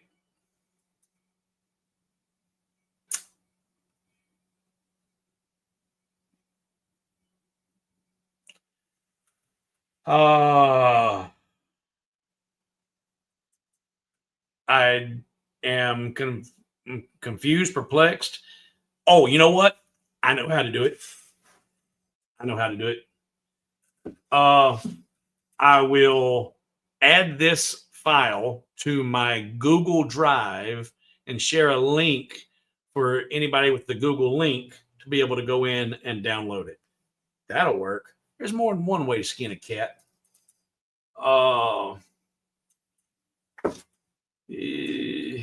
That's what she said.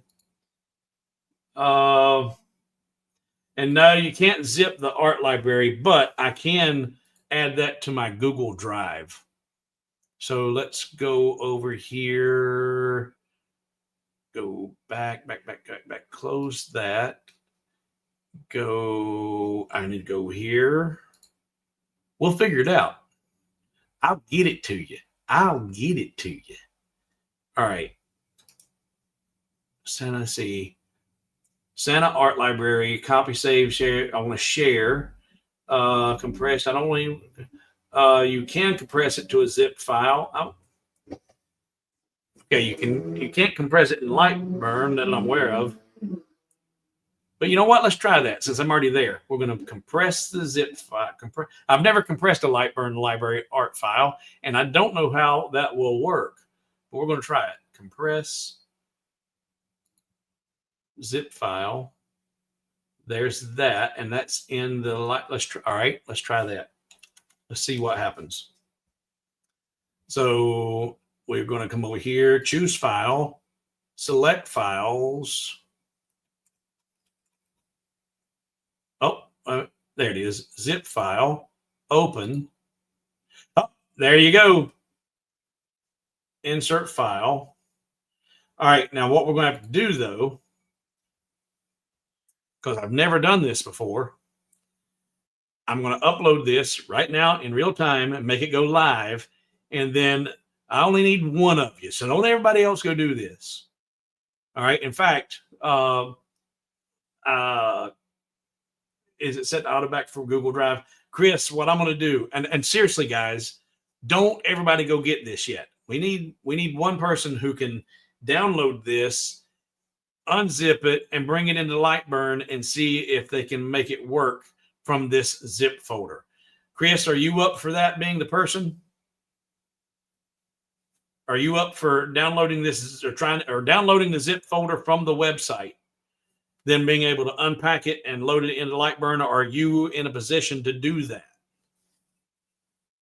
Because if it don't work, I don't want you all having a bunch of stuff that's your own. Okay. Yeah. All right, Chris. Chris says he's able to. So, guys, you're more than happy to go. But if you'll wait for Chris to test this, because I've never done this before, Chris will give us a thumbs up or a thumbs down. If it don't work, then I can put it on my Google Drive and everybody, because I can share that particular file on Google Drive. So let's let Chris give this a shot. So I've uploaded that zip file. Say publish. Ding dong, ding dong, ding dong, ding. All right. It is now on the website, Chris, hobowithwood.com. Go and I elected Chris to do this because I know Chris is pretty quick and tech savvy, and if he can pull it off, it'll be probably quicker than most. And if he can't get it to work, then I know nobody's gonna get it to work.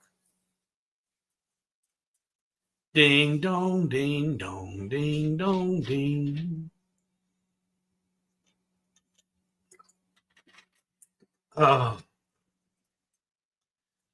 Let's see here. Go back. I need to get rid of that for a minute and then go back over here. All right. So we talked about that.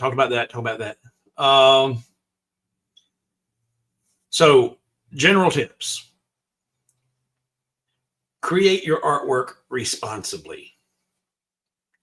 Keep in mind licensed sources, and you create your original work.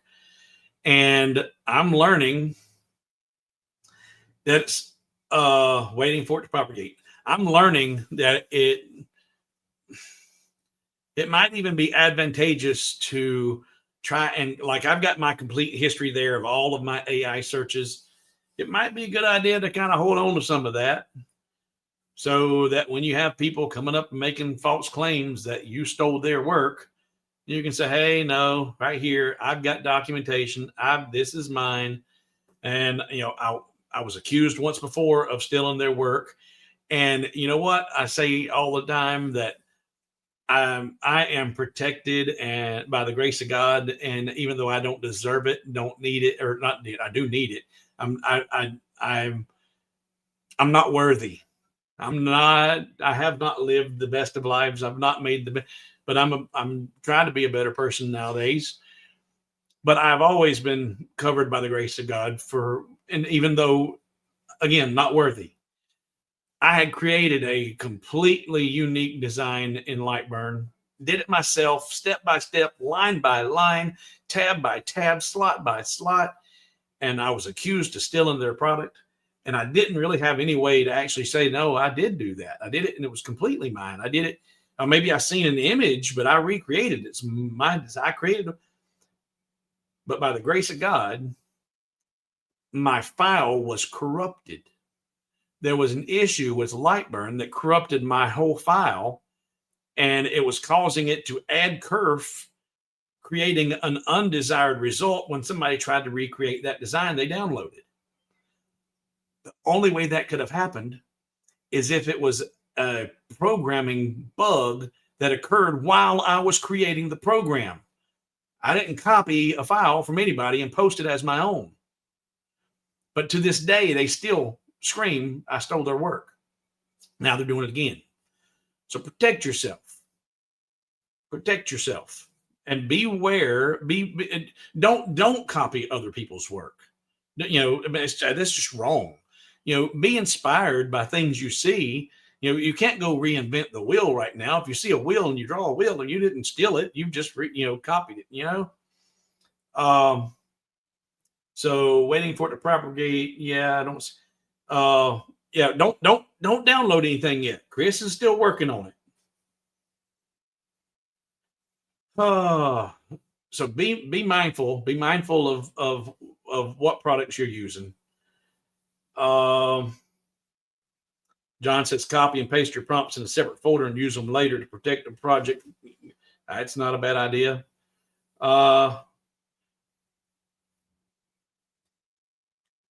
And the purpose of this live stream would educate you, show you how I do what I do, and to answer the questions, because I've been getting. I do not pay any attention to any, but I've been getting messages, and people who've commented that, man, he's saying you stole his dog library, and I'm like, I didn't steal nothing. Why? Because I don't give them time of day. So I'm addressing this that was brought up by several people who reached out saying, man, this is what he's talking about. If you like what you've seen here and you've seen the dog library and you're not a patron, you're not a gold patron. And that was an extensive dog library. And I actually created it during a gold patron, or it was a patron only live stream, taking suggestions like I did here on what breeds you want to see. And then I turned around and gave it to the gold patrons. If that kind of stuff appeals to you, you need to go over to patreon.com/hobowithwood and become a gold patron.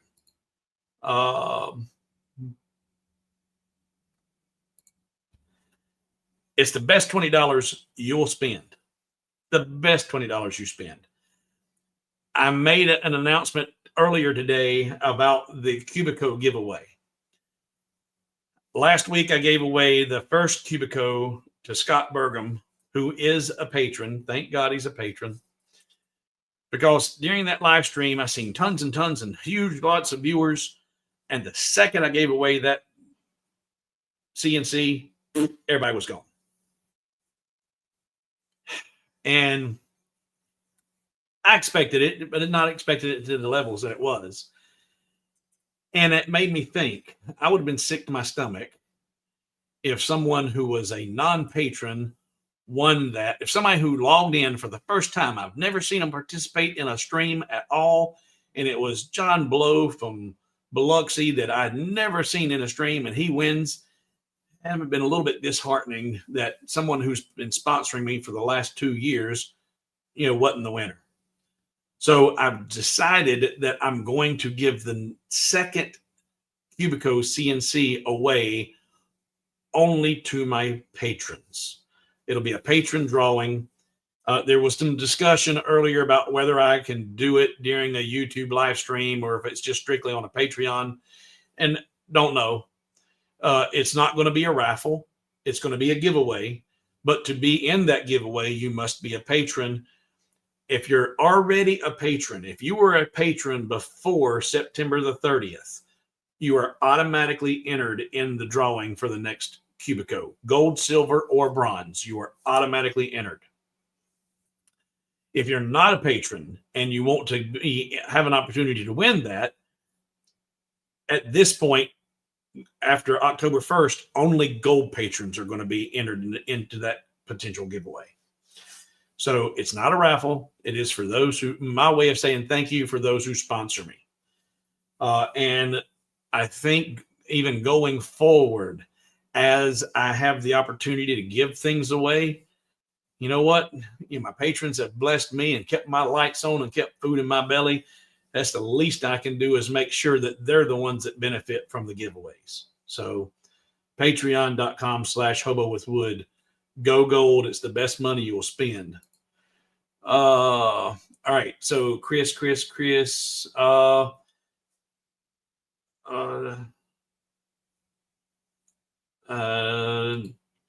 red finger number one, red finger number one, red finger number one.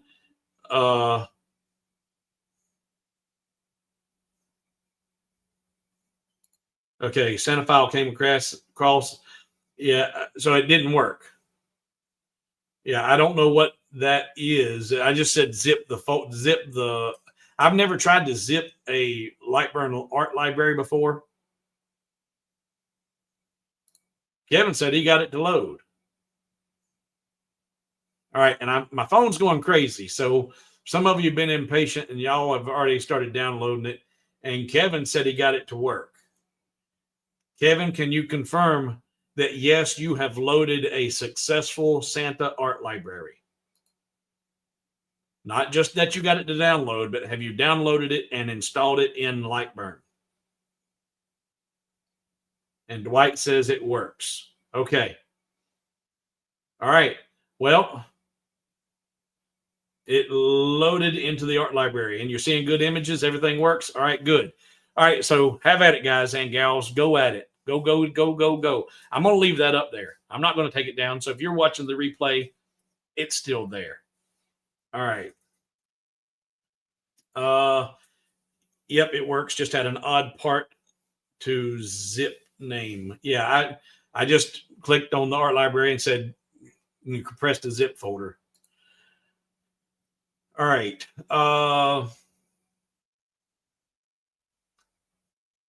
So I do want to say thank you to each of you, patrons or not. Thank you for spending your Saturday evening and or morning or day with me.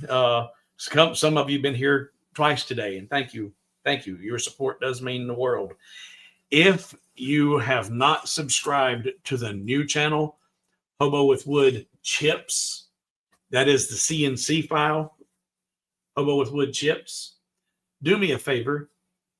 Even if you have no interest in CNC work at all, go over to Hobo with Wood Chips on YouTube and subscribe. Now listen to me. Pay attention. Subscribe. If you have no interest in seeing any of the videos, don't hit the notification bell, but subscribe to the channel. And here's why I'm asking you to do that. I'm already at nearly 1,000 watch hours on that channel. Almost at 1,000. I think that's right. I'm on channel. We'll switch count. Hobo with Wood Chips. As of right now, I've got 280 viewers. subscribers, 280 subscribers, and analytics. Yeah, I've got 790 watch hours, almost 1,000 watch hours. In order for that channel to be monetized, in order for me to start making money off that channel, I need 1,000 subscribers and 4,000 watch hours. Well, I'm almost a fourth of the way to my watch hours, and I've only uploaded about 5 or 6 videos. So I'm going to have the watch hours lickety split in no time. But it takes longer to get the subscribers. So if each of you, the 80 of you that are here right now, if you haven't already subscribed, go over and hit that subscription button on the Hobo with Wood Chips channel. And so you know what it looks like. Swap. Hobo with Wood Chips. You can see I've got 280 subscribers and only 11 videos. And I've already, where did it go? Here we go. And like I said, already just under 800 watch hours. You know, I need 4,000 and 1,000 in order for it to start paying money. And this is how I keep my lights on, girls and boys. So even if it's just until you see that it's hit that 1,000 subscribers, subscribe, and then if don't hit the notification bell, and you shouldn't see anything else about it. You can stay there, subscribe forever. No, you'd never know the difference. But you might find some of them entertaining. You might find that you watch it and say, you know what, that is kind of cool. I think I might want to do that. And then you've got a second little project to start learning. We'll learn Millmage together and CNC together. Too many hats, brother. You ain't seen all my hats. No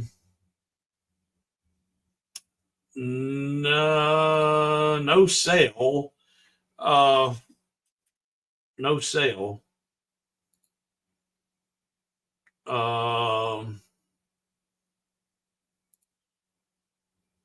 It's not a Google Drive file. It's on the website. It did work. Go over to hobowithwood.com. Hobowithwood.com. There, swap. You go to hobowithwood.com on the homepage, the new products, Santa Art Library. It's free. You can click on it and download it. It will come in as a zip folder, and you just unzip it and install it in your LightBurn and LightBurn Art Library, and you're good to go. Yeah, Kevin, I've got Hobo with Wood Chips, Hobo Nation, Laserologist, the third channel, and Life. We won't even talk about all the hats I'm wearing in life right now. Cook, chef, caregiver, chauffeur, you name it. You name it. Yes. Rewatches do count. Yes. Yes, absolutely. Rewatches. But what's funny, though, I researched it when I first was trying to get this channel, Hobo with Wood, monetized. I tried to see if I couldn't help increase my watch hours by logging in on my computer, my laptop, and then my desktop, and then even on my TV. But I think there is some intelligence in the algorithm that can tell if you're logged in from the same IP or multiple. If you maybe I tried logging in on 4 different browsers and tried to have 4 different instances playing. It's smart enough to know better than that. Where's my hat maker hat? Yeah, watches are based on IP address. But rewatches do count. Rewatches do count. But not 12 instances opening at playing the same video at the same time. That don't count. All right.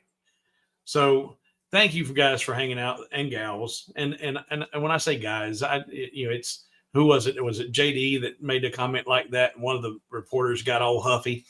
Well, what don't you think the women deserve to be recognized? Well, when I say thanks, guys, I'm thinking, it's a general term. Thanks, guys and gals. So, use a VPN if it's checking IP. I need to create an in fact, just for giggles, we're done with laser and LightBurn. We're wrapping this up, but I mentioned the third channel, and some of you may not be aware of the third channel. And I try not to cross mingle them. But I have a third channel that I think is fun and intelligent. And it's called Intelligence Unmasked. And what I do is I use ChatGPT daily. I use ChatGPT for advice on creative, for my thumbnails, for the video, for the YouTube videos. Every one of my thumbnails, before I use it, I have ChatGPT rate it on a scale. And if I don't get it released a rating of 9 from ChatGPT, I don't use it for my thumbnails. The whole design of it, every part of it, and just the heck of it. Is this no, that's that no. Here we go. Done. Is it going to be showing me here? Yeah. So switch. So I upload an image that says rate this image, and this was the image I started with, and it tells me, nah, it's only about a 7.5 out of 10. Tells me what it likes and what it don't like. Tell me what to improve. Made some changes. That's stronger. Now it's a 9 out of 10. So I will use stuff like that, and this is the best by far, 9.5 out of 10. The image putting my face on those thumbnails, that was not my idea. I don't have that big of an ego. I could care less if you see my ugly mug on the thumbnail of that video of that. But ChatGPT said, put your face on the thumbnail. And I'm like, what? I'm like, okay. And then it said, use a 2-tone background and maintain that same background on all of your thumbnails to create a brand. Keep the same logo and the 2-tone images so you have a continuity with those thumbnails. That's all that. So those suggestions came from ChatGPT. And someone else mentioned, man, your thumbnail's starting to look like somebody else's. And I said, well, it ain't like it's intentional. I'm using ChatGPT for everything. Maybe they are too. I don't know. Let's see here. And no, Terry, I don't know what you're referring to about Patreon sale. I don't know what you're referring to. How many times do you get a wrong result from Google or AI and multiply that at least by 1,000? For AI, well, this is why I'm going to share this a little bit, and then you need to go watch my last video. He's talking about if you get wrong results from Google, AI gives you wrong results times 1,000. I'm getting ready to share with you why. And this came up in a conversation that I had with me and Russ, and I asked AI for clarification, and I was shocked at what it said.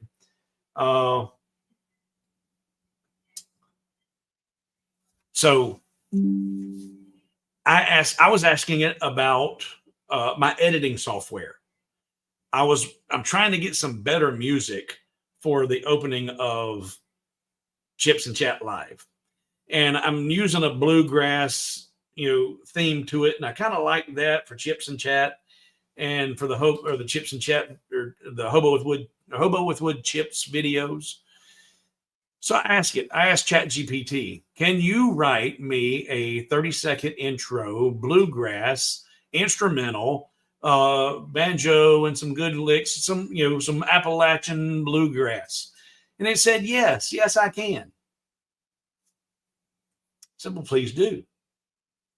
And it thinks and it thinks and it comes back and it says, I'm sorry, I can't do that. I'm missing a very important file that doesn't allow me to do that. And it says, but I can try to do this. Would you like me to do this? I said, yes, please do that. It thinks and thinks and thinks. I'm sorry, I can't do that either. And I'm like, well, wait a minute. Now, twice now you've told me you could do something, you can't do it. So can you do this or can you not do this? And so, well, I can try and do it this way, and then you can take it and then download it and drag it into DaVinci, and it should work, and it'll be Fairlight. I was okay. Well, fine, do that. It did something, but it wasn't bluegrass. It wasn't even music. It wasn't even notes. It was beeps and bops and boops and beeps and burps. It was 1990s early dial-up modem. It was awful. And I even told her, I said, this is terrible. You can't write this. You can't do it. And this is, no, I can't. And I said, so why did you say you could? Why did you say you could do that? And it explains to me why it did it. It's designed to placate you. It's programmed to give you the answers that it thinks you want to hear, even though it may or may not be able to deliver.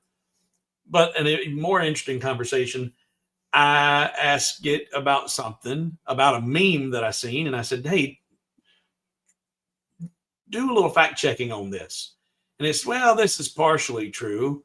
And then one of the things that kind of hinted, it didn't say it, but it kind of hinted about the fact that, you know, Trump has made comments about going to run for a third term.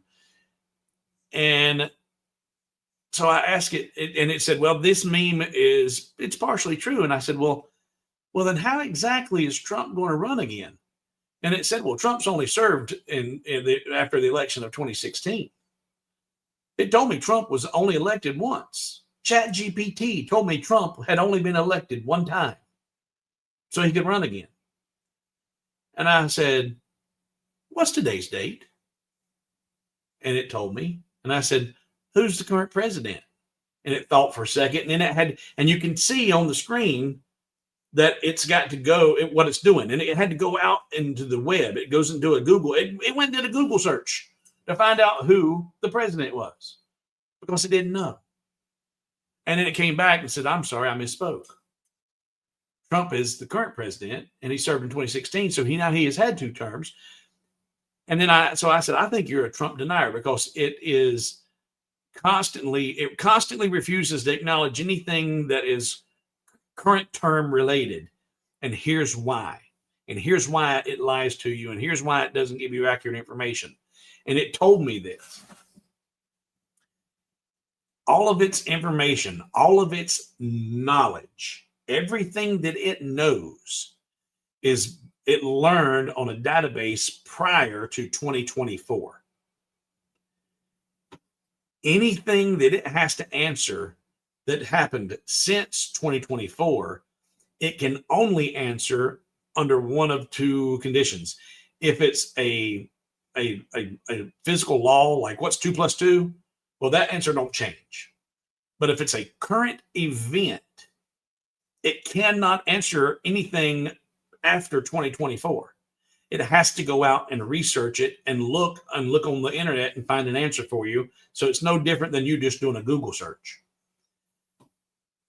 It doesn't know anything after 2024, and it will lie to you.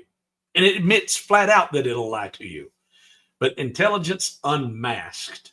It's a deep dive and long conversations with ChatGPT, and I try to trip it up. I try to catch it in lies.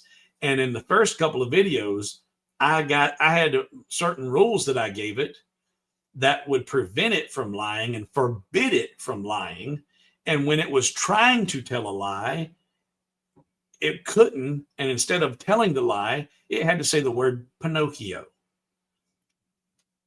Well, they've caught on to that. They being the coders, the programmers, the people who are in behind the scenes, and they've changed the coding and the guardrails so that it will no longer acknowledge. It doesn't simply not follow those. It will not even acknowledge a rule like that. If you give it a rule and tell it that you can't lie, you can only give me factual answers, and when you try to give me misinformation, you have to give me another direct response, it won't acknowledge that at all in any way, shape, fashion, or form. They've changed the program coding and programming on it.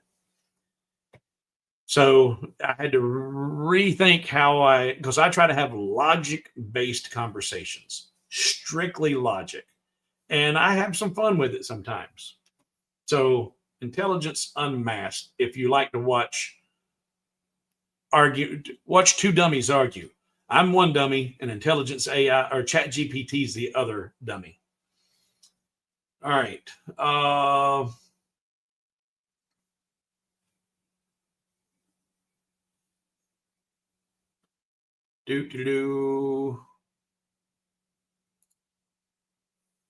It's on my website. If you hadn't already found it, hobowithwood.com. You should do a search and count how many times it said, sorry, I can't. It can't answer that question. It can't answer because I've actually asked it that. I asked it, how many times do you give misinformation? It said, well, I can only tell you how many times I've given you misinformation in this chat. I'm sure that it does have, but it will not admit to being able to look at all of that. But it's like I'm compartmentalized and all I can see is this chat, period. I can't see everything else because it's in the video. I ask it, how many times do you lie? How many times do you give misinformation? Yeah, the zip has to be loaded through the art library. Unzip before loading into the art library. Yeah. Got it. Got to go now. Having a great weekend. All right. Thank you. Thank you. Unzip before. All right. Done.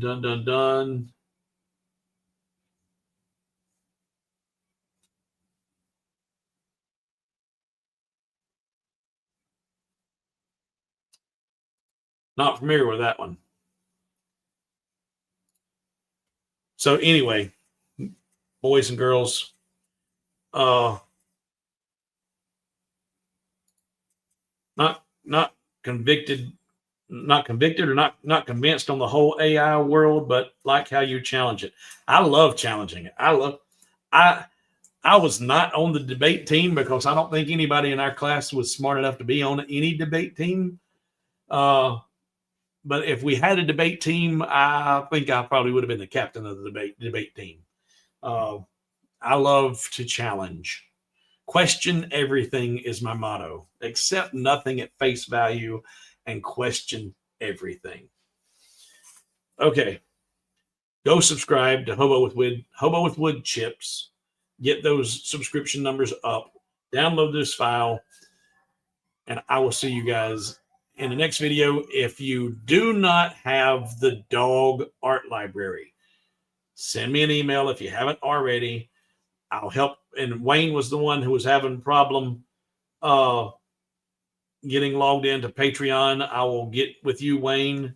Wayne may or may not still be here, but almost always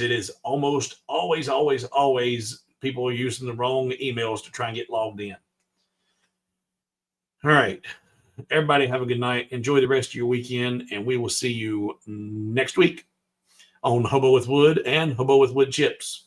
We're going to, in fact, before we go, just in case I can't remember, there was a really good, I'm going to figure out, I need to write it down. I'm going to figure out a way to create that pattern using the crosshatch checkerboard pattern.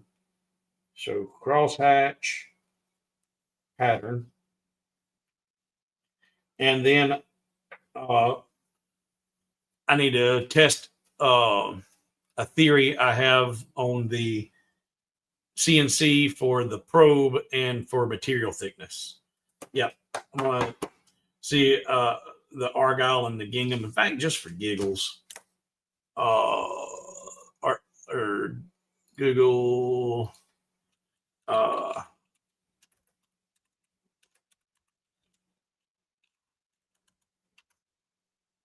yeah, it'll most likely be the Gingham pattern and not Argyle.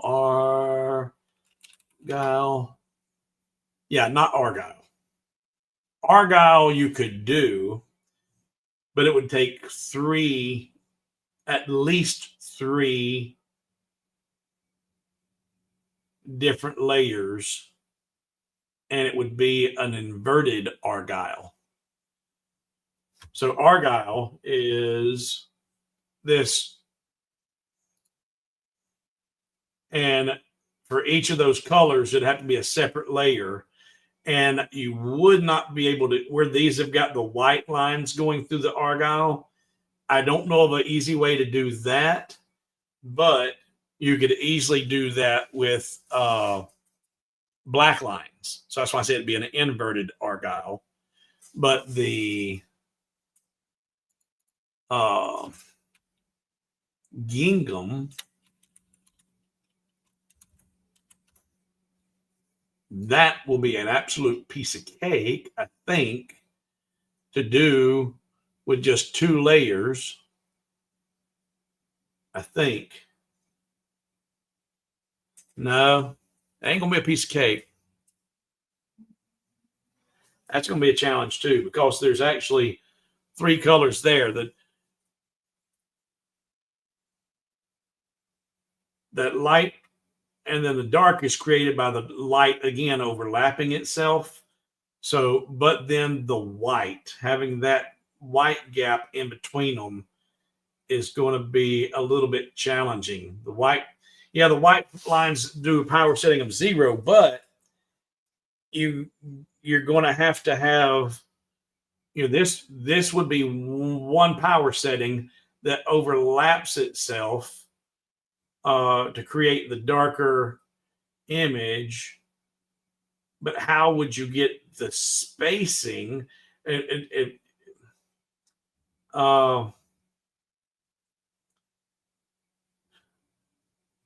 Because I'm thinking initially, I was thinking about that of not doing. So that one's 1, 2, 3, 4, 5, 6. That was 6 stripes, and let's say that was a 1-inch square, and we did whatever. If that was 6 lines per inch, and did a crosshatch on it, that's still not going to create that gingham look where you've got the light and dark. So I was counting on being able to do like 10 lines and then having that really dark 10-line burn, and then the overlapping 10-line burn, then that would make that overlap really, really darker and much more noticeable. Just doing a crisscross, it wouldn't be that noticeable in one spot where it crosses. But if it was 10 lines per inch and 10 lines per inch that overlapped each other, those are going to be really noticeable. But then how do you get 10 lines per inch and then have a space of not engraved? Yeah, well, I was thinking about trying to do it not, Chris, instead of doing it, I guess you could actually do it and just have a random pattern that you could do the cut shapes. But what I was trying to do was trying to figure out a way to do it with just a layer and the settings. Do it with simply doing it with a layer with different line intervals, scan angle one way, and then do another layer with either similar or slightly different line angles or line intervals with the opposing. So I was trying to do it all with settings. So I'm just going to do a fill. That was my plan, was just do a fill, but using the random line intervals to create the image. But yeah, I could easily recreate it with arrays or something like that. I was trying to think of a quick, slick way to do a fill pattern that came out that way, instead of having to do cut shapes or anything. It'd just be a fill pattern. It'd have to be 2 fill patterns. You'd have, the same image, but with 2 different fill settings, one doing one doing the other, but it wouldn't create that white spacing. So more to think about there. More to think about. Radu says herringbone is a way different than argyle, but I was actually thinking of houndstooth. Yeah. Yeah, sometimes simple is hard. All right, boys, girls, I'm leaving this time. Really, I am. Couldn't you set it to long one? Couldn't you set a fill on every other line and then do a second fill on every other to get the light and leave the white every other line? Uh, well, I was thinking of trying to do a line interval. I wasn't thinking about having the white spaces in there.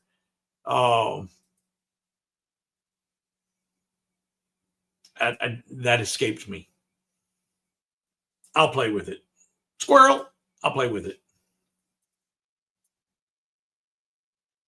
Next week's times. The 3 and 9. Every week's 3 and 9. Which one's going to be laser? Which one's going to be in CNC? Well, this was supposed to be CNC, but I messed up. So next week is supposed to be laser, and it will be laser because that's right. This was wrong. Unless I mess up. That's why I said, Terry, if you go to the website, if you go to the YouTube channel, Saturday is going to be live, both of them. And you will be able to see, and just in case you missed it, if you didn't see it before, YouTube, go to here. And okay. So this is the wrong channel. Let me go to Hobo with Wood. YouTube.com/Hobo with Wood. All right. So I'm now on the Hobo with Wood Facebook, the Hobo with Wood YouTube homepage. And it looks like this. And right now it says, hey, he's live right now. But if you go over to this is the homepage. If you go to the live tab right here and you click on the live tab, it will come up and tell you, like right now, this one is live. He's live right now. If it was a scheduled live stream, it would say right here, upcoming, and tell you when. And when I create the live streams, and this is how I got confused. I generally create them at the same time. And today, and I finally figured out where the random live stream thing come up. I made a mistake when I was creating the laser live stream. And when I had to stop and go back and correct it, I screwed up when I was making the correction and inverted which one it went live at what time. And that's how they got inverted today. But both of those would show in that live tab upcoming live streams and what time each of them are going to be coming live. And if and when I know soon enough, I can get them scheduled even before Saturday, and you'd be able to log in on Friday and say, well, which one's coming live and at what time? But to know when something's going to be live and what is going to be discussed, your best bet is log on to the YouTube homepage, go to the live tab, and you'll see upcoming videos and what time the live stream will be and what the subject matter is. So regular fill is blacked out. Yep. Well, regular fill is blacked out unless you increase your line intervals. So you can increase your line intervals on a regular fill. And like I did there, where I did, 1 line per millimeter or 25.4 lines per inch, and then did the crosshatch, it created a checkerboard illusion instead of a solid fill. It is a solid fill, but because the line interval is so great, it creates that checkerboard. LightBurn has been using our Rolly MK2. LightBurn has been using our Rolly MK2 this week to correct issues. Okay, excellent. I'm still having problems. It's awesome having next door. Don't know what that means. I'm still having issues with my LightBurn or my Rolly. if I power it down whenever I finish a job because I don't want to listen to the fan running, if I power it back up, it doesn't have connection. I have to go in and reset the connection. And they've thought they've corrected that a few times, and they've still never corrected it. So hopefully they'll get it corrected in the next update. Okay. Now, any more questions from the 58 of you still here? Anybody? Y'all going to drag me out for 4 or 5 hours tonight.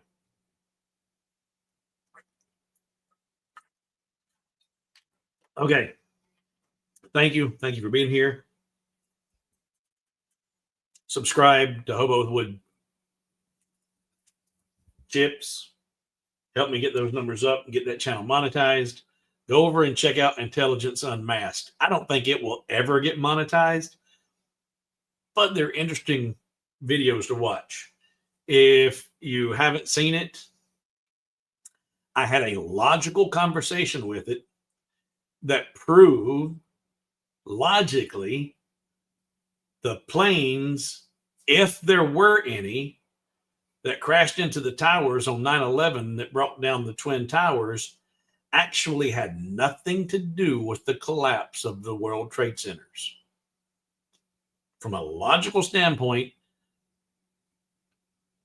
if they even existed, and I'm playing devil's advocate there, they had nothing to do with the collapse of the towers. Nothing. Go watch that. It's an interesting video. And like I said, everything's approached logically. Lots of fun. Use it for entertainment purposes only. And that disclaimer is on the channel too. So y'all have a good night, and we will see you next week.